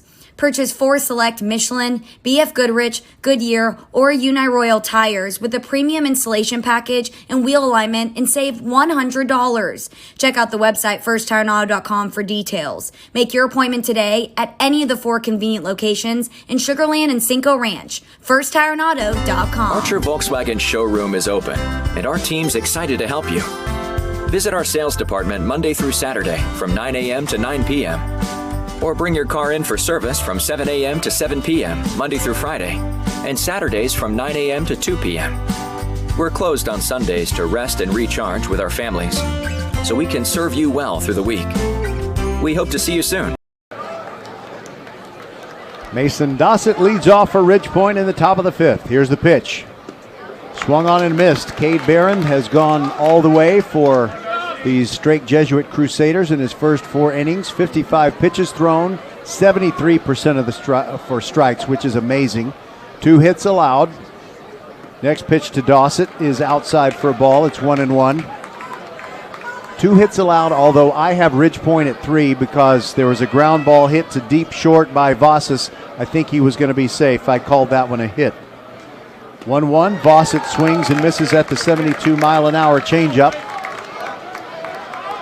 3 strikeouts thus far for Cade Barron and just 1 walk.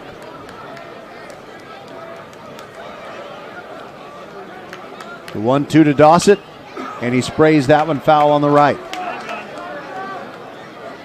Nichols, by the way, in his 4 innings, 74 pitches thrown, 62% for strikes, 2 hits allowed, 7 strikeouts, 2 walks.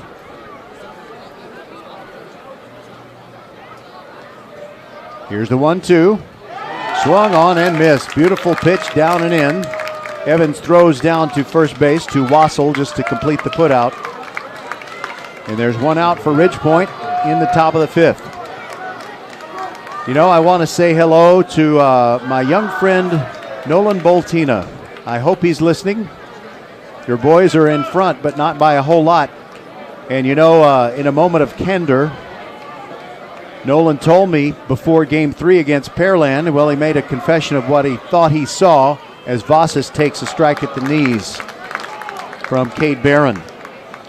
You know, Nolan felt like the Panthers arrived at that Game 2 against Pearland where they could have clinched it in a sweep. Swing and a miss by Vossas. Big rip at a pitch down and in. It's 0-2. And Nolan told me that he really felt like the Panthers had kind of gone into it with less than the usual intents. By the way, it's a called strike 3 on the inside corner of the plate. Vossas didn't think so. 2 strikeouts by Cade Barron. In fact, that is 3 in a row for him, and now Parker Martin comes up. Anyway, the point is the Panthers, if they learned from that experience, and if indeed Nolan Boltina was correct in his assessment as student manager.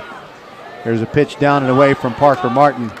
If he's correct, then the Panthers hopefully have, I can't say eye of the tiger. That sounds too much like Travis. The eye of the Panther. And there is a pitch hit. Oppo drops in the left center field gap, gets down. A single with 2 outs for Parker Martin. Parker is now 2 for 3 tonight after singling in the 2nd. Make it the 3rd.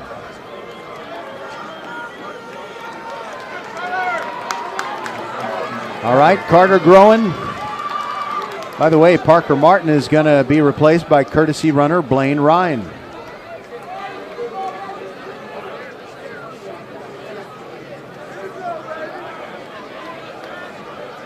Carter Groen's night, 1 for 2. He doubled in the 1st, but they stranded him there.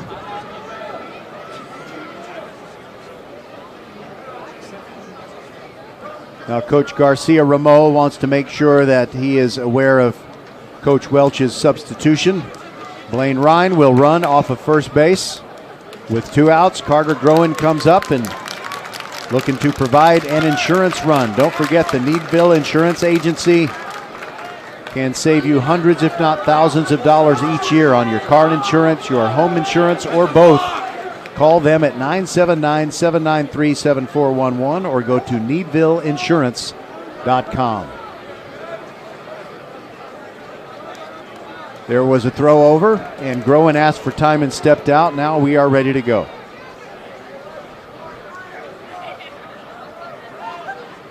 But we still wait for the first pitch from Cade Barron.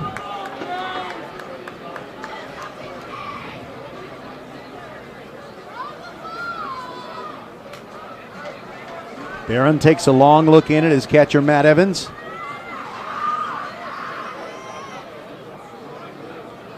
Here comes the first pitch. Strike on the inside corner and a beauty from Barron. 85 miles an hour on that heater.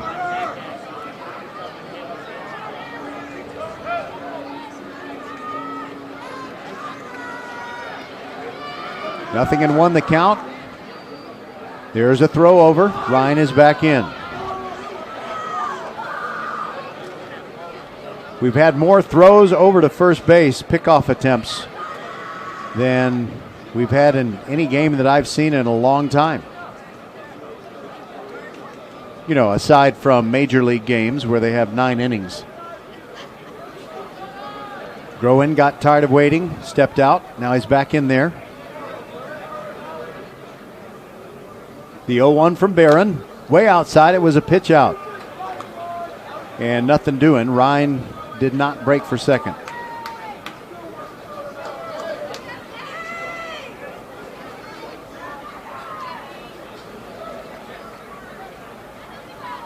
And now there's another throw over.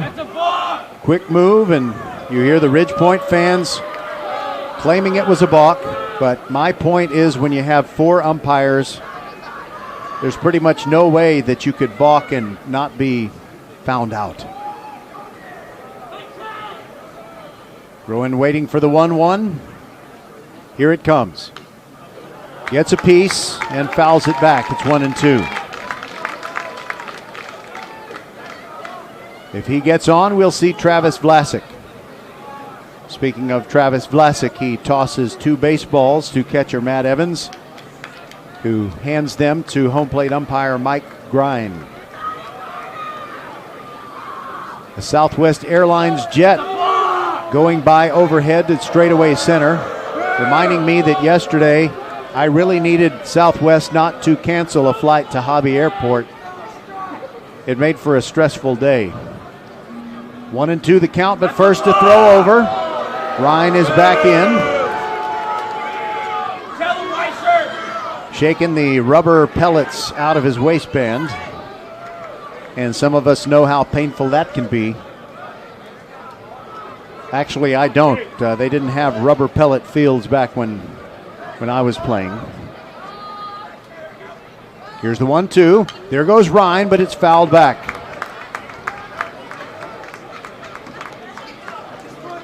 Ryan is quick.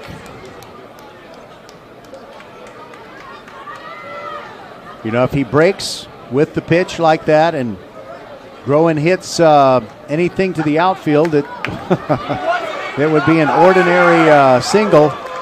If he gets the head start, Ryan might be able to score. The fans are kind of chirping now, the Ridge Point fans, because they threw over when Ryan was standing right on the bag. Now there's another throw over. He's back in.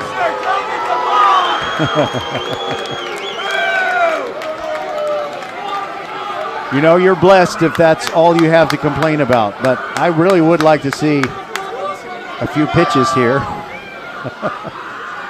1-0 Ridge Point, top of the 5th. Trying to win, sweep the series, and go to Round Rock. Swing and a miss. Down goes Groen, and the inning is over. Groen does not attempt to run toward first base. All right, we have played 4.5, and the Panthers still hanging on, 1-0. Strake Jesuit, a team that has been known to make some comebacks. And we'll see if they have one in them over the next 2.5 innings. We'll be right back on VypeFortBend.com. Coming in at 5'3", it's number one mom. She switched to Xfinity and got the all-new 3-for-1 bundle. Unlimited internet, streaming, and Xfinity Mobile. All for what you could pay wireless companies for just one 5G unlimited line. Boom! Shakalaka! That's why they call her the Master of Moolah, the Sultan of Savings, the Queen of Cash. And now, also with Xfinity Internet, you can get unlimited data, Wi-Fi equipment, and a free Flex 4K streaming box included with a 2-year rate guarantee and no term contract. All for just $30 per month when you add an Xfinity mobile plan at regular rates. Go to Xfinity.com/3-for-1, call 1-800-XFINITY, or visit an Xfinity store today. Limited time offer. Restrictions apply. Requires paperless billing and autopay. New fast internet 300 megabits per second customers only. Xfinity Mobile requires post-pay Xfinity Internet. After 24 months, regular rates apply to all services and devices. Tonight's exclusive VypeFortBend.com radio broadcast of the Ridgepoint Panthers in Game 2 of the Region 3 6A Championship Series is brought to you by Xfinity. Unbeatable internet made to do anything so you can do anything. All right. Strake now has 9 more outs to work with. Harrison Aquero starts off the bottom of the 5th inning, and he slices one foul into the preteen children on the berm on the right. It's a beautiful sight. Love to watch kids play, whether they're serious 17-year-old baseball players or just the ones who are there to have fun. Check swing, but a strike. It would have been called a strike to Aquero. He's down 0-2. Nichols brings it. That's a high fly ball to right field. Owen Ferris circling to his right, looking up, settling under it, makes the catch with one hand.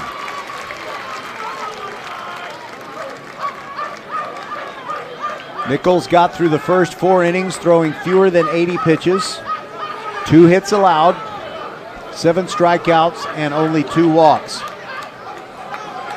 I have looked around the ballpark and I don't see a dog, but somebody does a pretty good dog imitation if that's not a dog.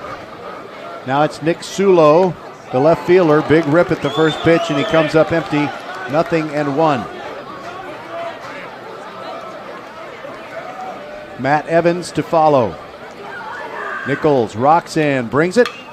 That's a fly ball. Short center field. Stevens going out. Now it's Ferris calling him off as the ball tails over to the right. And Ferris makes his second put out of the inning. 2 away, bases empty. And so Matt Evans, the catcher, going up there. He's the number 9 hitter. And if you're Hunter Nichols, you don't want to lose any focus and get behind in the count and give him a free pass.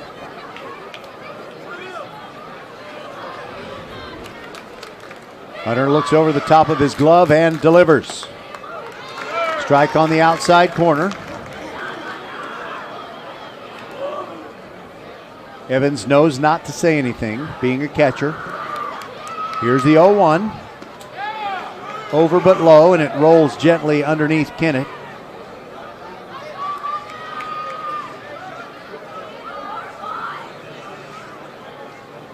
Here's the 1-1. Evans swings, fights it off, fisted over the screen. Bounces off the wall, and panic ensues among the Ridgepoint fans. You don't want to get hit in the back of the head with a ball that bounces off the wall and back into the crowd.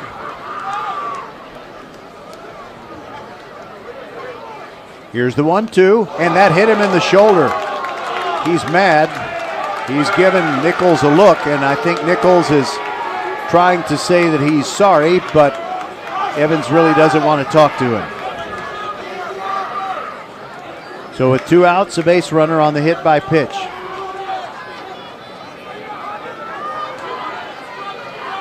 Who's going to come out of the dugout and run? It is Rhett Thibodeau.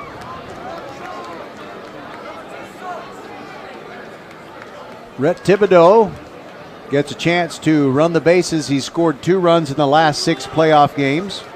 He scored a single run in Game 1 and in Game 2 of the series against Summer Creek.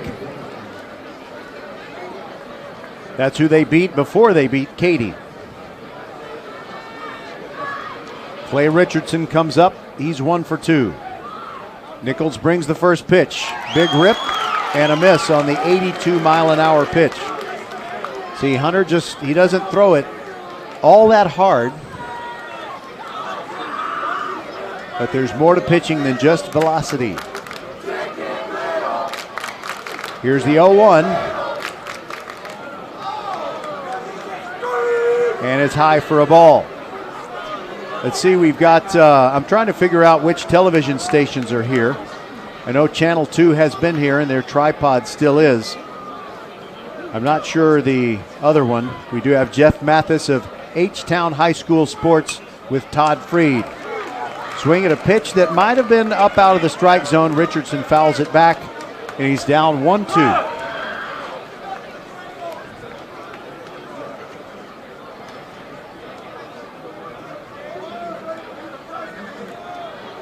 Here comes the 1-2, fouled back again.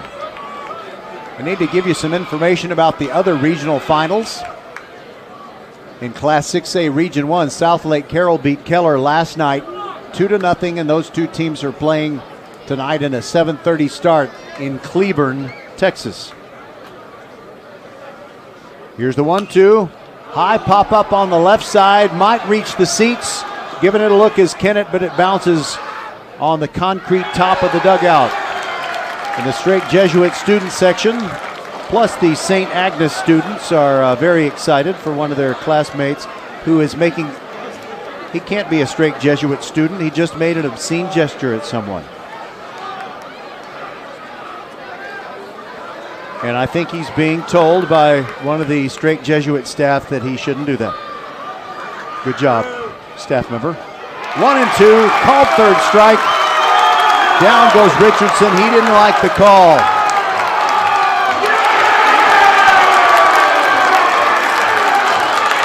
And I believe they have thrown Richardson out of the game for something he said to the umpire. They have thrown Richardson out of the game for something he said to umpire Mike Grind. Meanwhile, Ridge Point is very, very happy in the dugout. 8th strikeout for Hunter Nichols. And we'll go to the 6th. Panthers still lead it 1-0. We'll be back.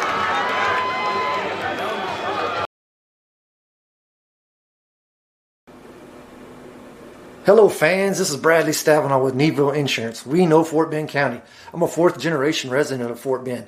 I'm your local, hometown, trusted agent. With over 30 carriers and 9 auto insurance carriers, we shop the insurance for you. We know insurance is hard. We know it's complicated. We make it easy for you.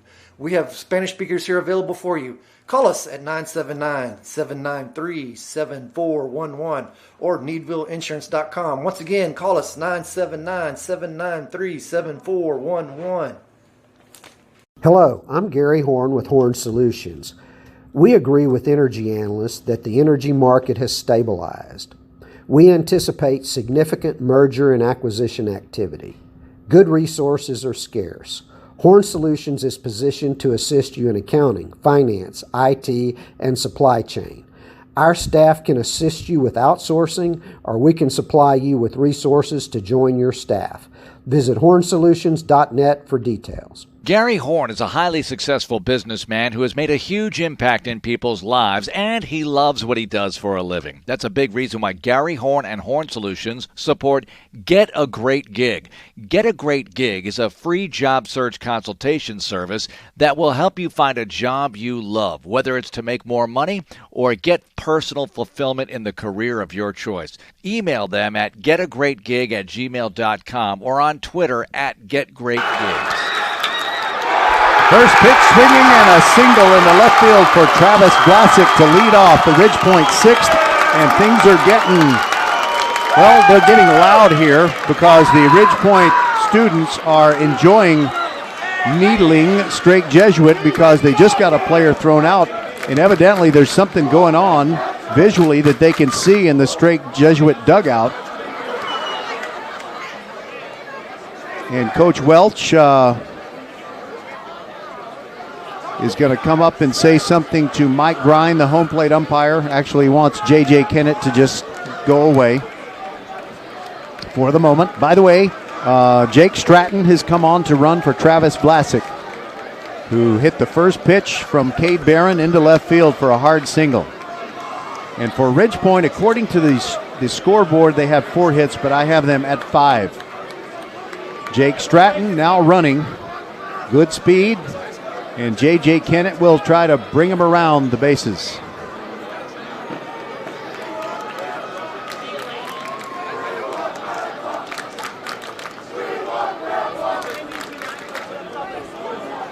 All right, Cade Barron is looking in and hoping to soon get the opportunity to throw a pitch.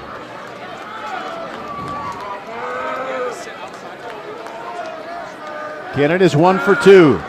There's a throw over to try and get Jake Stratton.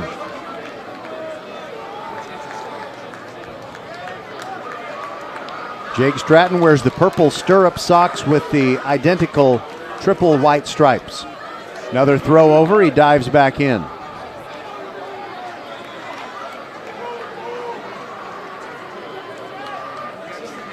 JJ waiting patiently in the batter's box.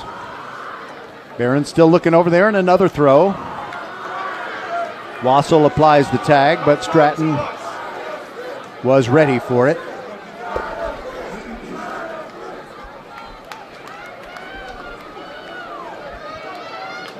Kennett kind of stands up straight in the batter's box until right when he knows the pitcher is going to bring it, and now he asks for time.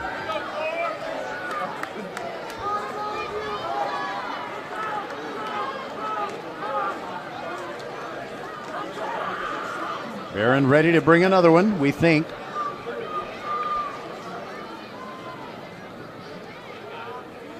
Here it comes. Kennett sends one into center field, but it'll hang up, and it is caught by Trey Duffield, who gets it quickly back in. Nice contact there by JJ. That's the first out in the Ridge Point 6th. Now Owen Ferris, who put down a sacrifice bunt and struck out. I'm kind of wondering if Jake Stratton will be given the green light to steal second, or even the direct order to do so. There's another throw over. Very comfortable evening. There's a very, very gentle breeze blowing in from left center field, but it's not going to change anything, I don't think.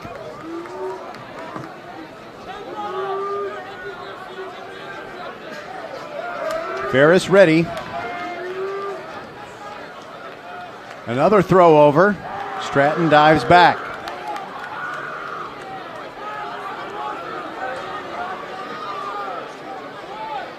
Ridge Point leading 1-0 and trying to close out this series. Barron comes set. Still waiting on the first pitch to Ferris. Here it comes. Squares to bunt. Comes up empty, and it's strike one.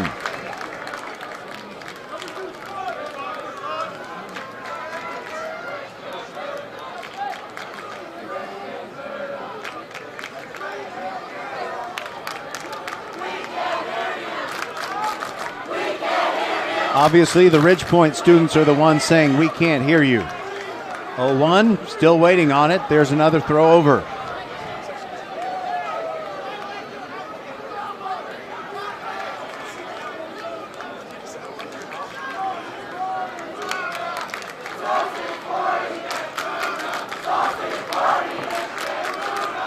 All right, wow, this is really slowed to a crawl here. It's taken what seems like 3.5 or so minutes to throw one pitch to Owen Ferris.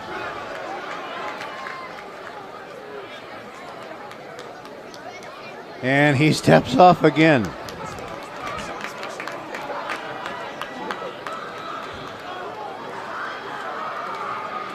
Ridge Point fans ready to explode with noise if they get another run on the board. And that is down the left field line, but hooks foul. Only 71 miles an hour on that one from Barron. He's good at changing speeds, even though his highest velocity is about 85, at least when I have taken note of what's on the scoreboard here at the U of H. I think that's the highest speed I've seen from him.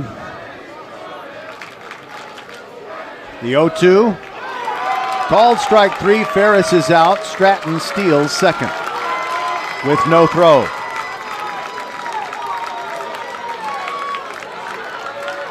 Two away, and now Will Baker will try to deliver another run, meaning one more than we already have.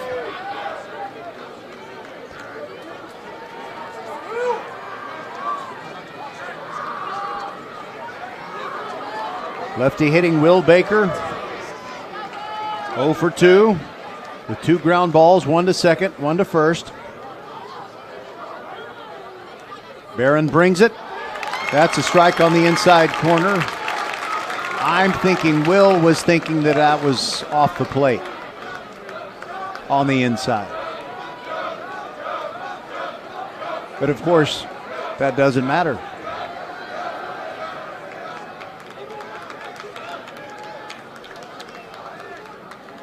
Stratton with a huge lead off second. Nobody covering. Barron looked back over there, and Stratton went back to the bag, but there was Clay. Clay is now playing second, by the way. Clay playing second and Novak at short. Neither one of them were anywhere near the bag. Now Clay is kind of sneaking over there. Here's the 0-1. Swung on and missed. 75-mile-an-hour splitter. And Will chased it. It's 0-2.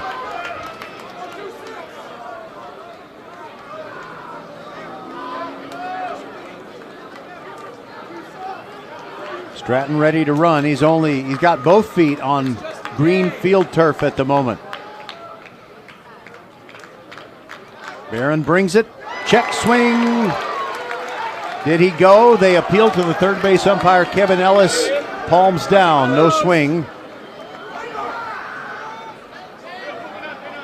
The count is now 2-2. I believe it is 2-2.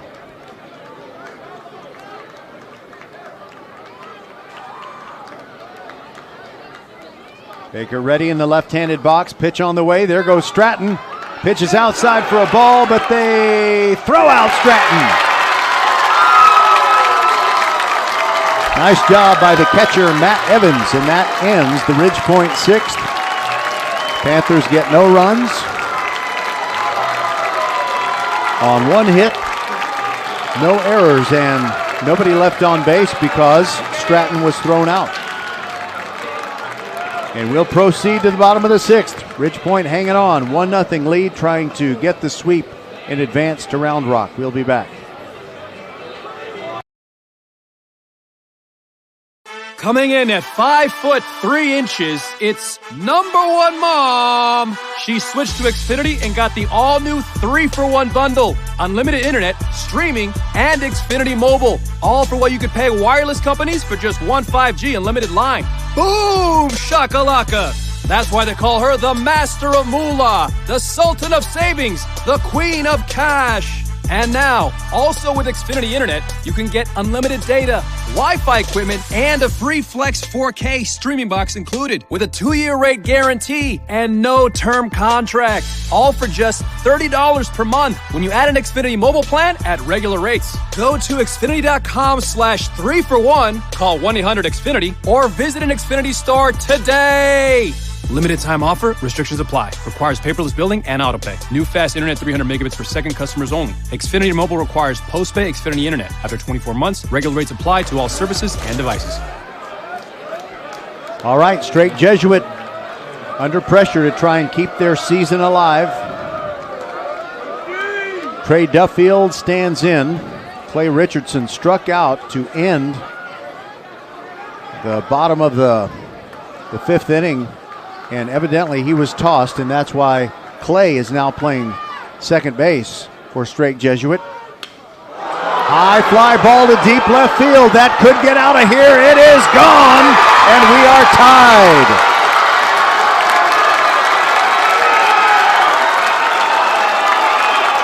Well, that is the first home run that Ridge Point has allowed in the postseason. And that was a no-doubter from Duffield.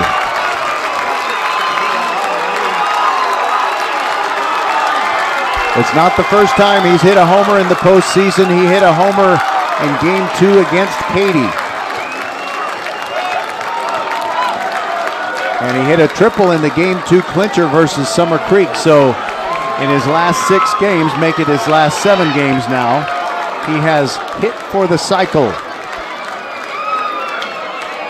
Now Shane Pellegrino comes up here, and we've got us a brand new ball game. That is the first home run allowed by a Ridge Point pitcher in the 2022 postseason.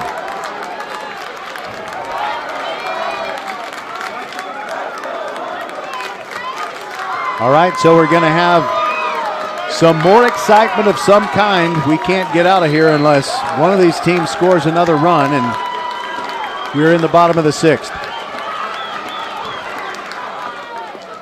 Here's a pitch. Just below the knees. Over the plate but low, and it's 1-0 as Hunter Nichols works to Pellegrino. Pellegrino is 0 for 2. Righty versus righty. Here it comes. Missed the outside corner.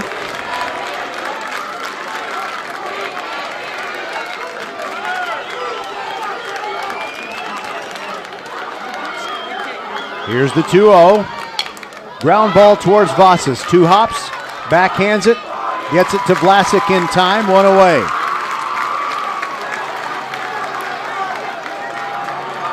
Now it'll be Cade Barron.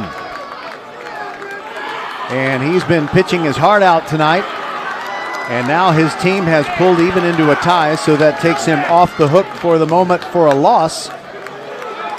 And if he can do something offensively, then he might make himself the winning pitcher. If Strake Jesuit gets a lead and they hold on to it. Pitch inside for ball 1. Squirts through J.J. Kennett's mitt. And now Coach Welch is out of the dugout for the Ridge Point Panthers. Now this for the Office Depot.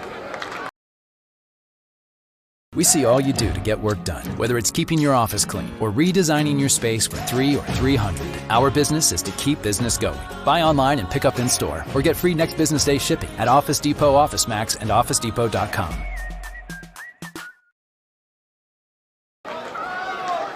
We want to thank the folks at Office Depot, Southwest Freeway at Williams Trace in Sugar Land. They've been taking care of business every day so we can bring you Fort Bend County sports every week. We've been bringing you 3, 4, 5 events, and maybe a couple of times 6 within a week's time. So we're over 130 broadcasted events. 1-0 pitch from Nichols, sliced down the right field line, but it's going to land in foul territory and bounce into the bullpen, where, speaking of the bullpen, the freshman left-hander Jack McKernan is warming up. And you may be thinking, well, Hunter Nichols is doing just fine other than giving up that home run. And you're right, but he's at 96 pitches now. So once he gets to 110, he has to come out. Cade Barron swings and slices another one foul on the right. This time it carries over the kids playing on the grassy slope.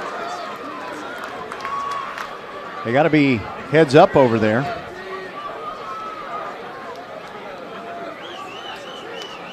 Here's the 1-2. Ground ball up the middle into center field for a base hit. So Strake Jesuit putting the pressure on.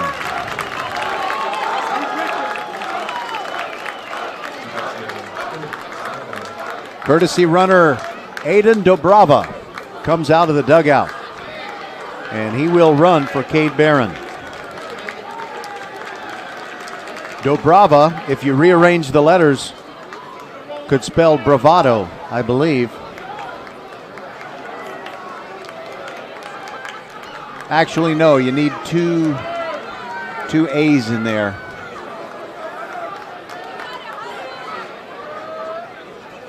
He does. Oh, yeah, you could. You could spell bravado with Dobrava. And back in the batter's box, it is Chris Novak. He's 1 for 2. Looks at the first pitch. It is high for ball 1.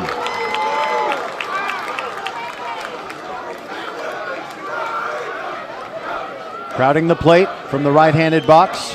Slightly open stance. Throw over, close, but diving back in is Dobrava.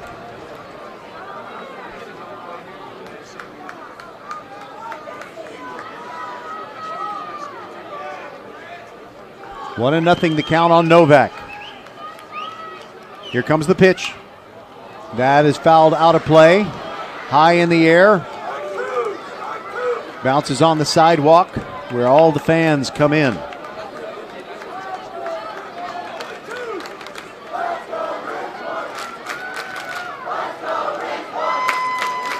Hunter Nichols comes set. He's got to be near the end of the line. But first a throw and a pickoff! Another pickoff for Ridgepoint. Twice tonight they've done it.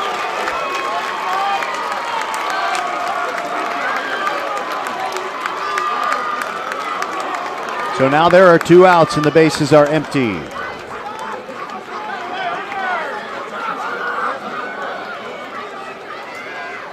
So Dobrava leaves the field. 1-1 to Novak. Called strike at the mid-thigh on the outer corner. 1-2 the count. 86 miles an hour on that last delivery by Nichols.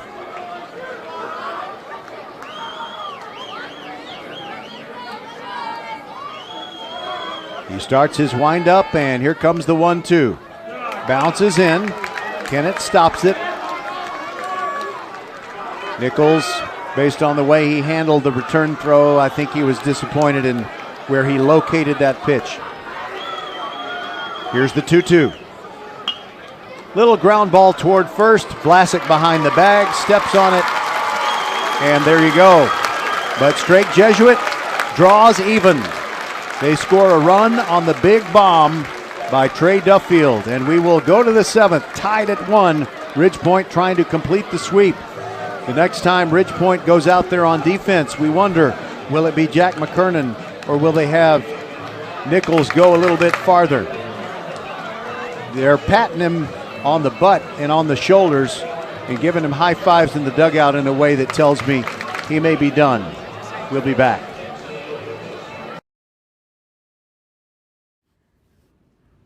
First Tire and Automotive, serving Fort Bend County drivers for over 20 years and supporting area sports teams, wishes both the Strake and Ridgepoint baseball teams the best in their series. Their success has a lot to do with hard work and preparation. That's what you receive from the First Tire and Automotive team every time you take your car in for care. Save 15% off AC repairs.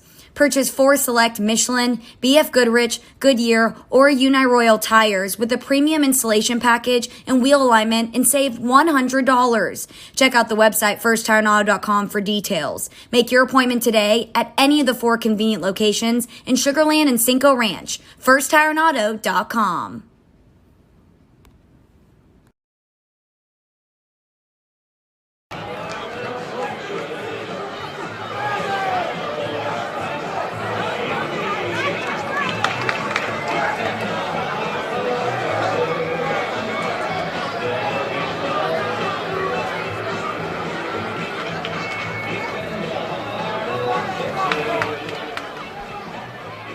All right, welcome back. Here we go to the 7th.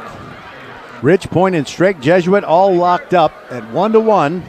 This is game 2. Ridgepoint trying to sweep the series, and Will Baker leads off the top of the 7th. It is still Cade Barron out there for Strake Jesuit, and he bounces in the first pitch. 77 miles an hour. By the way, if you just joined us, Clay Richardson, starting shortstop for Strake Jesuit, was thrown out of the game for something he said to home plate umpire Mike Grine.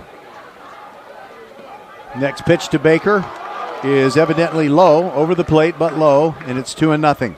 So Novak has moved from second base. He's now playing short, and Clay is playing second for Strake Jesuit. There's a strike right at the belt, right down Cullen Boulevard, and it's 2-1 on Will Baker. Will is 0 for 2. Pitch on the way. There's a strike at the knees.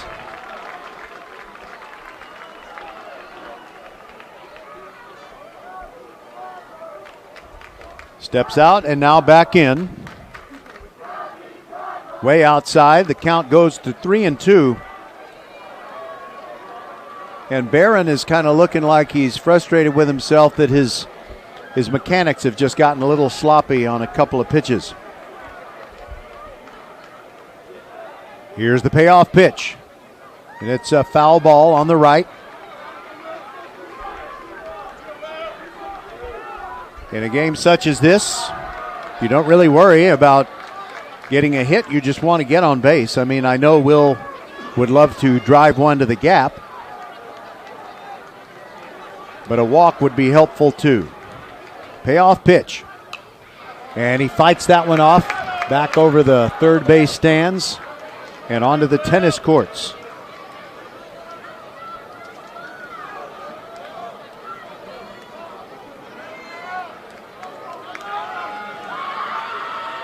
One-to-one the score. Baker trying to make something happen here in the top of the seventh. Inside, ball four. He's on.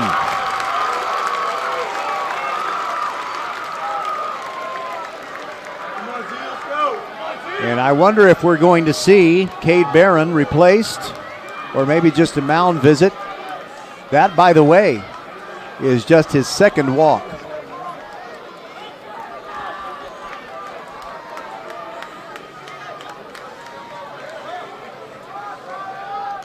And now there's a throw over. Baker dives back.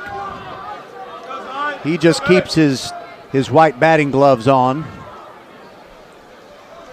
Zion Stevens is in the box. Now there's another throw over. And easily back in, Baker.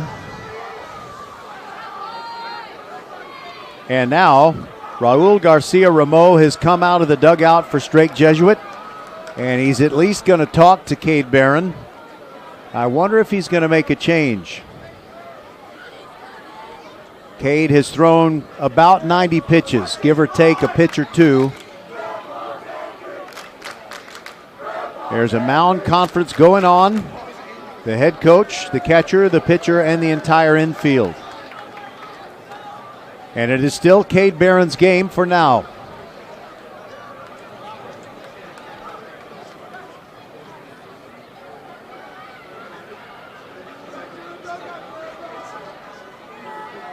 So he's thrown 87 pitches, evidently. You know, sometimes the game changer doesn't keep up real precisely. It's not to the second, but he's close to 90. And now Stevens stands in. Will Baker is fast, but he takes a cautious lead off of first. Stevens really fast. He squares to bunt. Bunts it back to the mound, and they turn around and throw to second in time to get Will Baker. Oh, what a great play by Cade Barron. They get the lead runner. So I tend to say that Stevens bunted it a bit too hard. However, it's not so much that he bunted it too hard. They just did a great job crashing in. Both of the corner infielders, Pellegrino and Wassel, and Barron as well. You would have to bunt it really hard to get it past them. And now Mason Dossett comes up. And you might see Ridgepoint ignite the running game here. Stevens is very fast.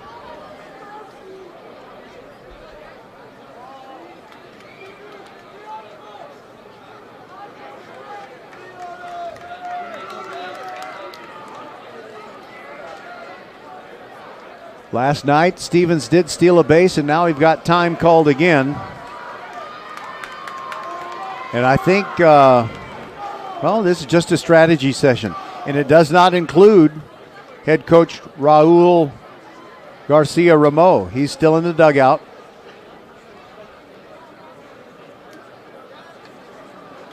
They might be talking about something creative to try and erase a base runner, as Stevens has that good speed, and now we have a pinch hitter in the box. It is Theron Mihalis. Theron's parents drove me home after last night's game. Big situation for Theron Mihalis.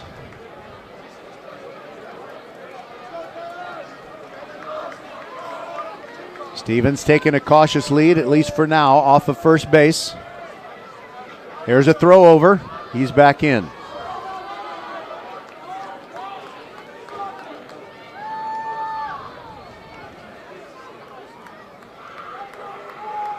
Barron takes another look over there. Another throw over. Stevens dives back in. He's got the oven mitt on the left hand. First guy I ever saw wearing one of those was Alex Bregman. Left-handed hitting Theron Mihalis. Another throw over. Stevens is back. Will Wassel, the first baseman, has practically worn out a first baseman's mitt, catching so many pickoff tries.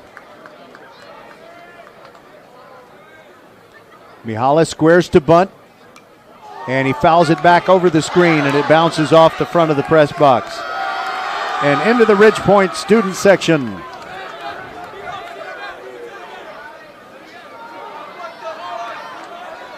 They're going to try to throw it over, and that was not the time to do it.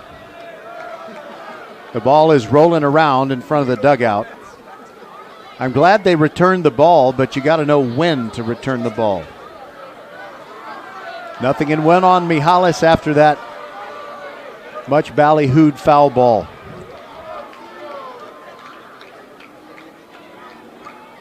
Here's the pitch. Mihalis checks a swing, but it's a called strike on the outside corner. He's down 0-2.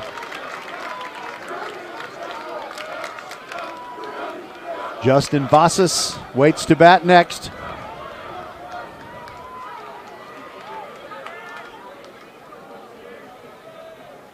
Barron throws over again, and Stevens is back.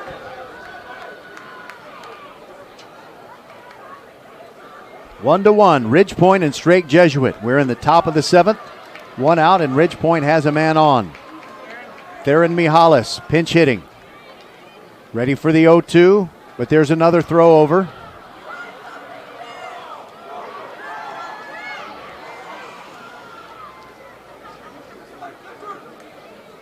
If Stevens is going to steal a base, they're making him earn it, that's for sure. Here's the 0-2, way outside. Mihalis takes. Spits on the gloves, rubs them together, and looks like he's had those gloves a long time. Slightly open stance from the left-handed box.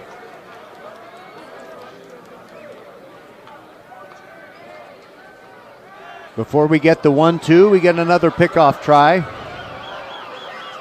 I'll let you know if anything comes of one of those.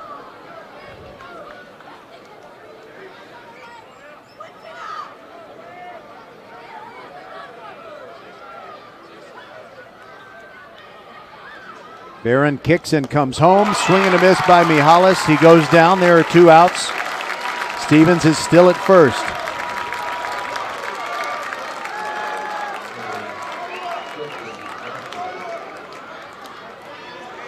Now to the top of the order we go, and Justin Vasas. What a career he's had at Ridge Point. Going after the Great White Whale, the championship in his senior season. Sockless Justin Vasas. And now another throw over, and Stevens gets back. That was a little closer than the plays we've seen. Justin is 1 for 3. With a third inning single, and he came around and scored the only Ridge Point run. There's another throw over. Stevens is back.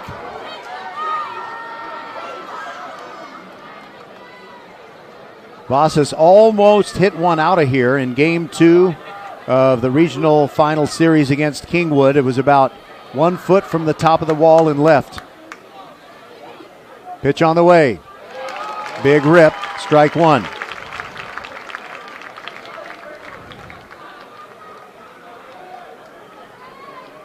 They're going to let Cade Barron go as far as the rules will allow. He can throw 110 pitches or finish a batter after he's thrown his 110th, whichever comes last.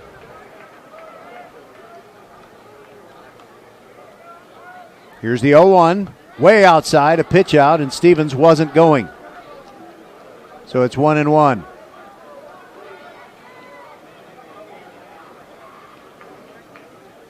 "93 pitches thrown by Cade Barron.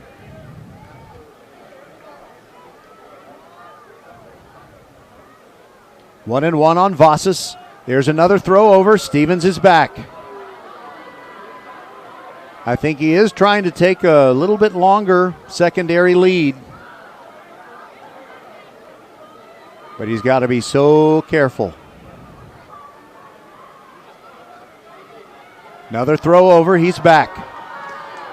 Meanwhile, back in the batter's box, Vossas ready to swing when he gets a good pitch. The count is 1-1.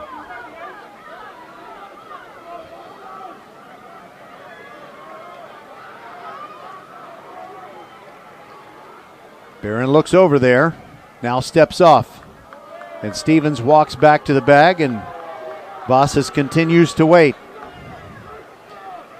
Like a guy who's had his flight canceled and another one's not coming for a couple of hours.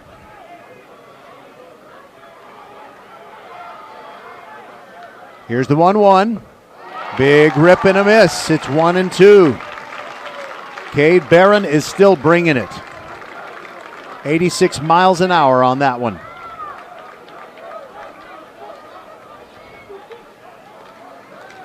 Vossas looks down at Coach Welch.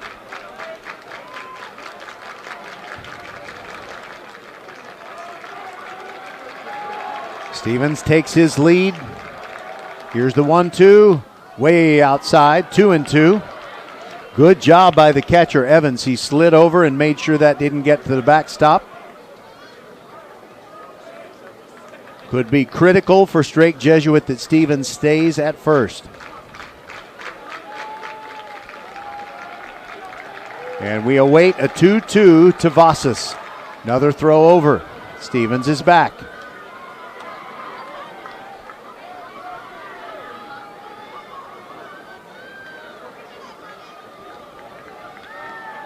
Vossas tugs at the jersey. He's comfortable. He's ready to swing.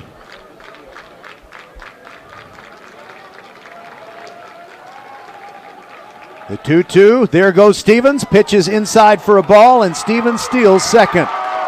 Evans, the catcher, thought they had a called strike 3. He turned around and looked at the umpire, Mike Grind, for a moment, but the count is 3-2, and Ridgepoint has a runner in scoring position.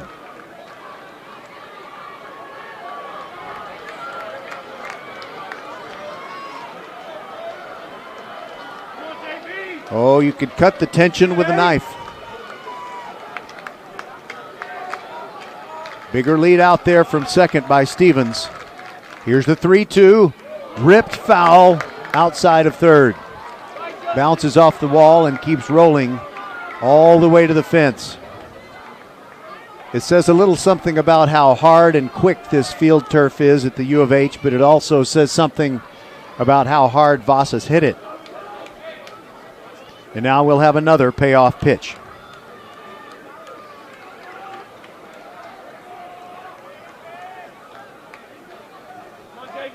Vossas digs in. And he looks back at Stevens, who walks back to the bag. Ridgepoint has out-hit Strake Jesuit 5-4. The Crusaders have made 2 errors. Our score is 1-1. We're in the top of the 7th. Vossas ready, pitch on the way. And he hits it deep to left center field. Will it get down? It does get down, and it 2 hops the wall. Stevens has scored. Ridgepoint leads. Vossas into third with a triple.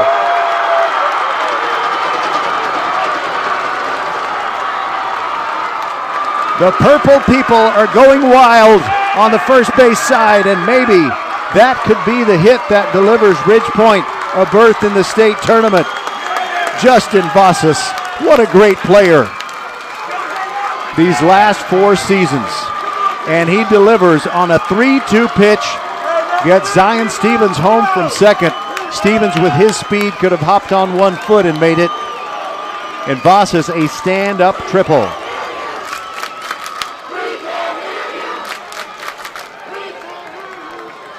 By the way, for Vossas, that is his first triple of the postseason to go with his 3 doubles.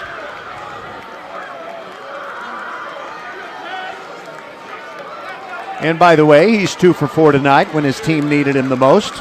And how about a little insurance here? Parker Martin steps into the left-handed batter's box. Cade Barron still out there. Righty working to lefty. Ridgepoint could use another run. Here's the pitch. Down and away for a ball. And Vossas, as he really seems to enjoy doing, stomp your feet, wave your arms, make that noise down there at third base, distract the pitcher. Martin slices one foul into the darkness on the left side. On a patio up there, second level of that athletic building. Nobody's having a party on the patio, although they probably should. It's Friday night. 1-1 the count on Martin. Vossas moving around as he leads off third, and the pitch is outside. Evans makes a one-handed catch of that outside pitch that makes it 2-1 and looks down at Vossas.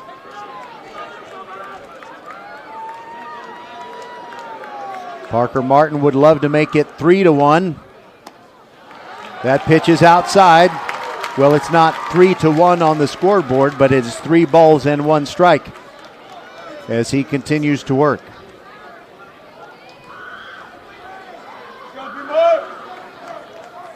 They call him P-Mart.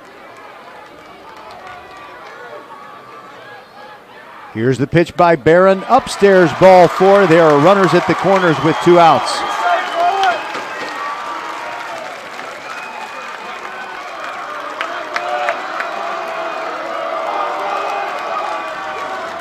So with Martin at first base, and they ran for him before.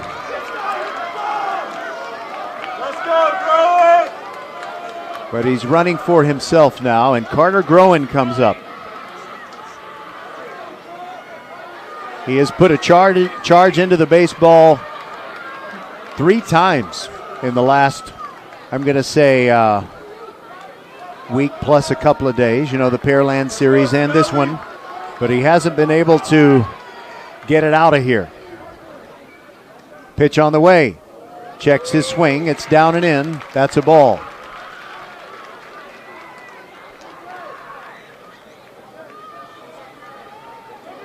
Barron is over the century mark in pitches. 103, maybe 104. Groen looks at Coach Welch in the third base box. Vossas stands on the third base bag, now takes his lead. He just drove in the run that put Ridgepoint ahead 2-1. The 1-0 to Groen. Strike on the outside corner.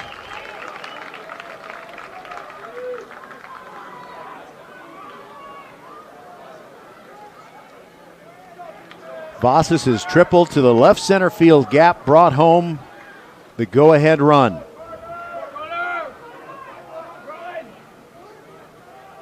Here's the 1-1. And he launches that down the left field line, but it's going to go foul. Home run distance for sure on that one. Oh, he really yanked that one over the tree to the left of the foul pole. It cleared the tree. Wow.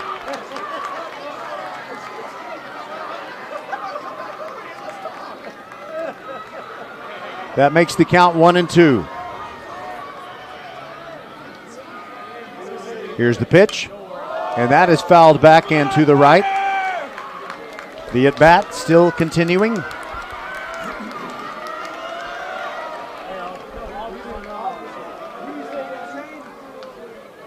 Ridgepoint has an opportunity to go to Round Rock for the second time in 4 years.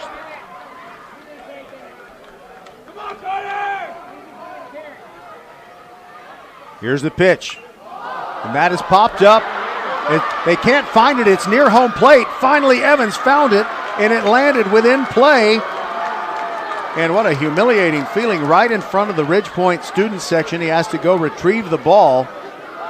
He just couldn't find it. It was pretty much a Paula Abdul pop-up, straight up.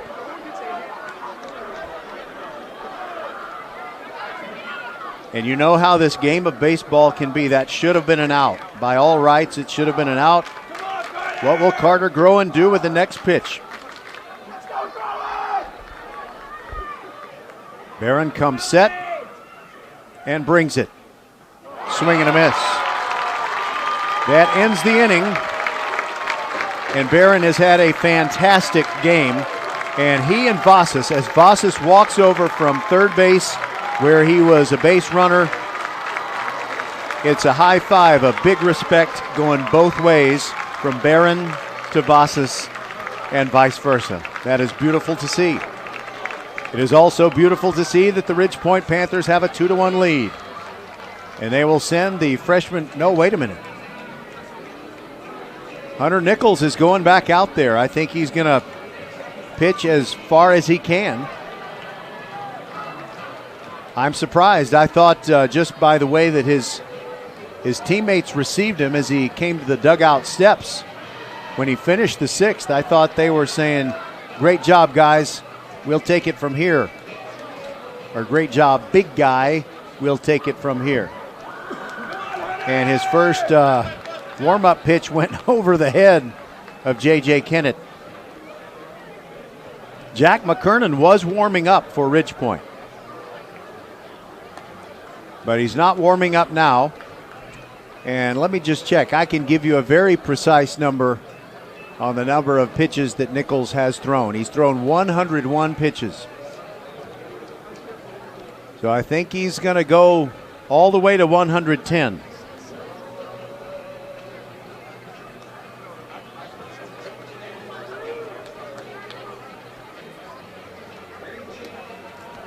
And so for Strake Jesuit, the first batter due is Colin Sloan, to be followed by Harrison Aquero and Nick Sulo. But we'll see if there is a pinch hitter for the Crusaders.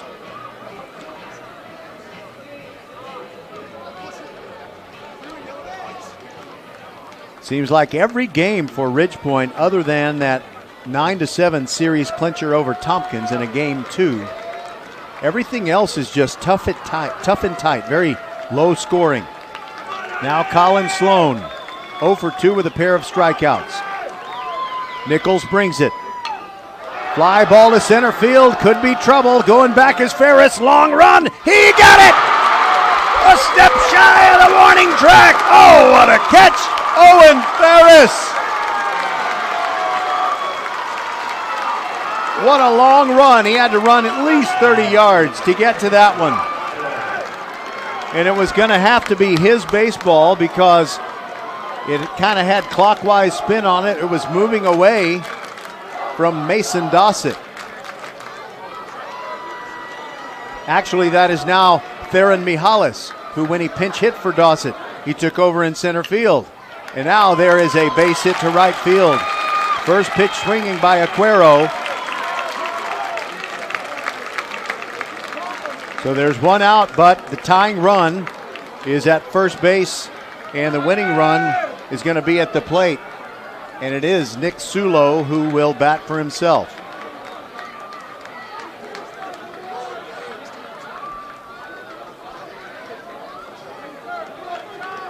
Now we have a courtesy runner.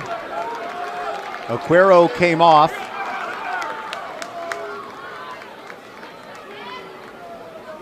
And it's Thibodeau coming on to run for the second time in this game. Now Sulo, infield at double play depth. Nichols brings it, curveball high, 1-0. Sulo walked in the third, flied out to right field in the fifth. Nichols comes set, brings the 1-0, outside corner, strike. It's 1-1.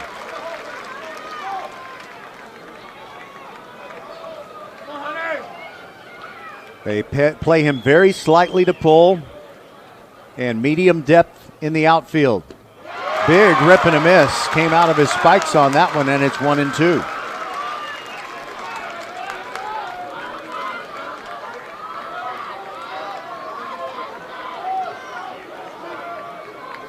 Nichols looks over at first base as Thibodeau leads off. Here's the 1-2. Swing and a miss. Strikeout for Nichols. That's 2 away.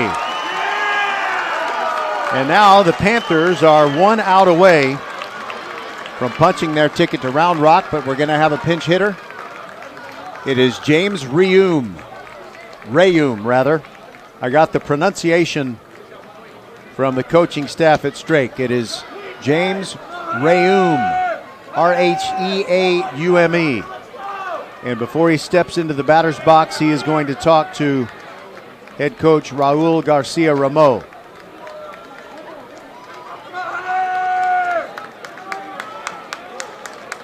So he represents the winning run. And the tying run is at first base. That's Thibodeau.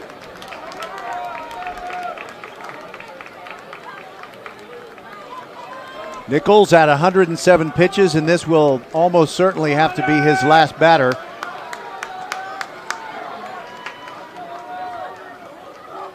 Pitch on the way to Rayum, swing and a miss. He has a double in the postseason, very few at-bats in the last 6 games. He's won for his last 5 with 3 strikeouts. Lefty hitter against Hunter Nichols. The count is 0-1. Here it comes. Down and in. It's 1-1.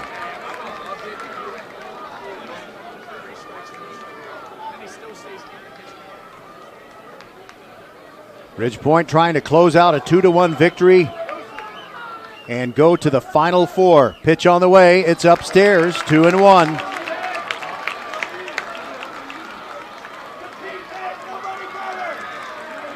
87 miles an hour on that last delivery from Hunter Nichols.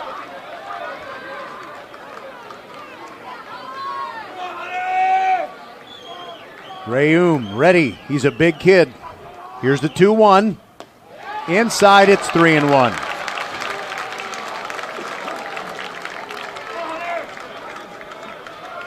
So now Hunter Nichols can finish this hitter, but that's as far as he can go.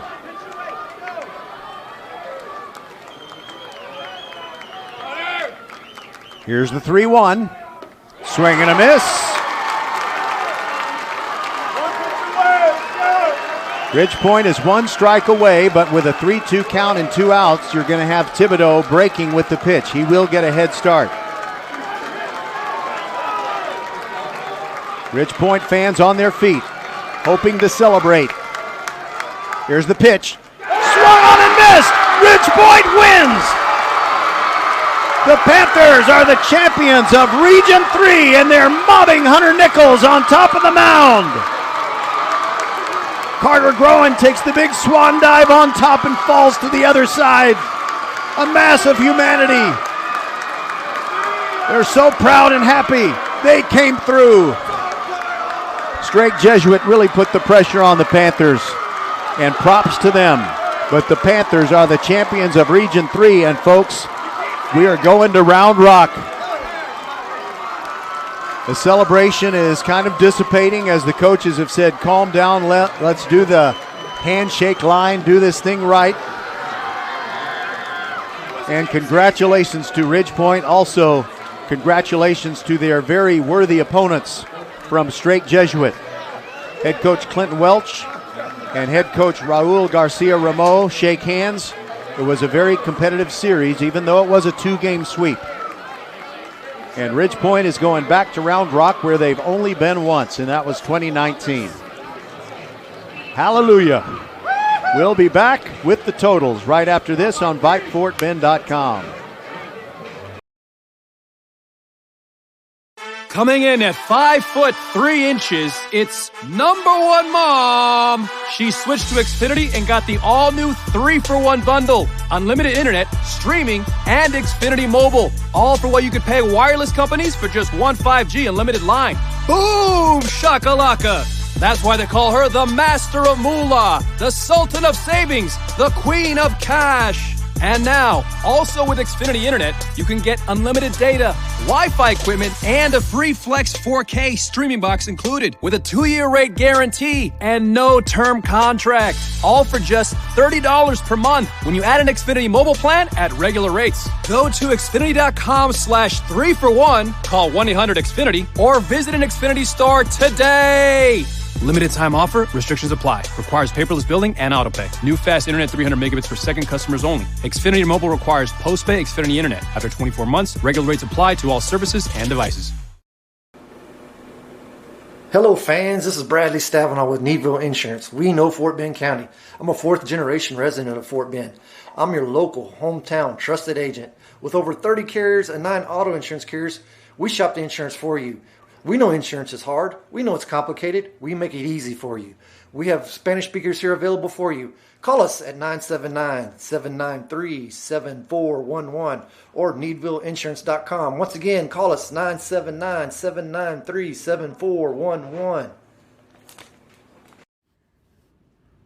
First Tire Automotive serving Fort Bend County drivers for over 20 years and supporting area sports teams, which is both the Strake and Ridgepoint baseball teams the best in their series. Their success has a lot to do with hard work and preparation. That's what you receive from the First Tire Automotive team every time you take your car in for care. Save 15% off AC repairs. Purchase 4 select Michelin, BF Goodrich, Goodyear, or Uniroyal tires with a premium installation package and wheel alignment and save $100. Check out the website firsttireauto.com for details. Make your appointment today at any of the 4 convenient locations in Sugar Land and Cinco Ranch. firsttireauto.com. Archer Volkswagen showroom is open, and our team's excited to help you. Visit our sales department Monday through Saturday from 9 a.m. to 9 p.m. Or bring your car in for service from 7 a.m. to 7 p.m. Monday through Friday, and Saturdays from 9 a.m. to 2 p.m. We're closed on Sundays to rest and recharge with our families, so we can serve you well through the week. We hope to see you soon. Back inside Schroeder Park at the University of Houston, where the Ridgepoint Panthers are celebrating their Regional Championship Series sweep. And they are going to Round Rock. We don't know who they're going to play yet because we don't know who has survived in the series from Regions 1 and 2 and 4. And they also reseed. So you're not necessarily going to play a specific regional champion. They reseed. So here are your totals. Ridgepoint with 2 runs on 6 hits. They made no errors and left 7 runners on base. And for Strake Jesuit, 1 run on 5 hits, 2 errors, and they left 5 runners on base. The winning pitcher, Hunter Nichols, he went all the way. It got a little dicey there in the 7th inning. But he goes and gets the complete game win, so congratulations to the senior. You know, he just couldn't let it end here. We got to go to Round Rock. And the losing pitcher, wow, Cade Barron. I just can't say enough about how well he pitched. First of all, let's give you the numbers on both of these young men. For the winning pitcher, Hunter Nichols, 7 innings pitched, 113 pitches thrown, 65% strikes. He gave up 5 hits, 1 run. It was earned. He struck out 10 and only walked 2. Cade Barron, 7 innings, 110 innings. 7 innings pitched, 110 pitches thrown, 70% strikes. He allowed 6 hits. He gave up 2 runs. 1 of them was earned. He struck out 9 and he walked 3. Just a tremendous, tremendous effort from that young man. And, you know, baseball can be very, very tough where you feel like you deserve to get a win, and he very well might have. But, by the way, Coach Welch just got ice water dumped on him while someone was interviewing him for a news article. That's nice. I don't think I've ever seen him get an ice bath like that. And it was a direct hit. He had no idea it was coming. That was pretty cool. Anyway, back to what I was telling you. So about the scoring. Ridgepoint scored first, and here's how they did it. In the top of the 3rd, Mason Dossett flied out to center field to begin the inning. Then Justin Vasas got a single. Parker Martin singled, and that pushed Justin Vasas to second.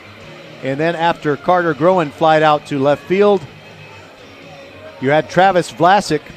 He got a single I called it a single because it was hit to deep short, and I think that there is no way that Clay Richardson would have been able to throw him out. The throw was late and wild, so there was an error, but it was a single plus an error in my judgment for Travis Vlasic. And on that play, Vossas came home to make it 1-0 after 2.5 innings. And it stayed that way until Ridgepoint, hold on. It stayed that way until the bottom of the 6th, when to lead off the 6th, Trey Duffield launched one to left center field over the wall for a home run off Hunter Nichols. But then Nichols retired the next 4 men in order, gave up a single to Harrison Aquero in the 7th before closing it out. But the reason that Ridgepoint was able to celebrate was because they scored in the 7th inning, and here's how it happened. Will Baker walked to begin the inning. He was forced out at second. Zion Stevens put down a bunt. But what a great play on the part of Cade Barron, who turns around and threw to second, and that got Will Baker out. So Stevens was at first base still, but he did manage to get to second base, as there was a pitch that the catcher Evans of Strake Jesuit thought was going to be a called third strike. So he didn't throw down to try and throw out Stevens. Stevens was at second. And that is when Justin Vossas launched his triple to left center field. And there you go. It brought home the run that made it 2-1. And then Nichols pitched all the way to the end and gets the win. And Ridgepoint gets the Region 3 championship. So in Region 1, South Lake Carroll beat Keller last night 2-0, but was playing Keller to try and sweep that series. That game being played in Cleburne and started at 7:30. We don't have anything on that.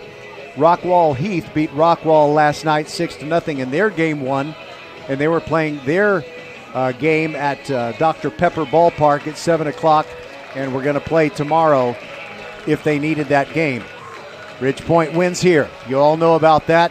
And San Antonio Reagan beat Lake Travis 3-2 in 9 innings in their game 1, and they're playing tonight at Concordia University to see if it's going to be a sweep for San Antonio Reagan or if those two teams will need to play again on Saturday.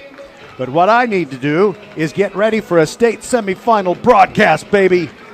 The Ridgepoint Panthers are going. Congratulations to them. It's been a great playoff run, and let's see if they can close it out against some great, great teams that we know will be waiting there when they go to Dell Diamond. Well, for my good friend Les Clary, for Merle Bertrand, Suna Venkat, Rosie Bega, Shane Scholwinski, Bob McKay, Patrick Kinnick, everyone who's a part of the VypeFortBend.com team, and the great Fort Bend ISD athletic administrators, especially Dina Scott. We love you. Hope you are feeling better. And for her entire staff, they're awesome. And for the Ridgepoint players and coaches and the great supportive fans. Our final score tonight, Ridgepoint 2, Strake Jesuit 1. This series is over. The Panthers are the champions of Region 3, and we will talk to you next Friday, either in the afternoon or the evening. Good night and God bless from the University of Houston. Congratulations, Panthers. Don't it feel good to be a Panther?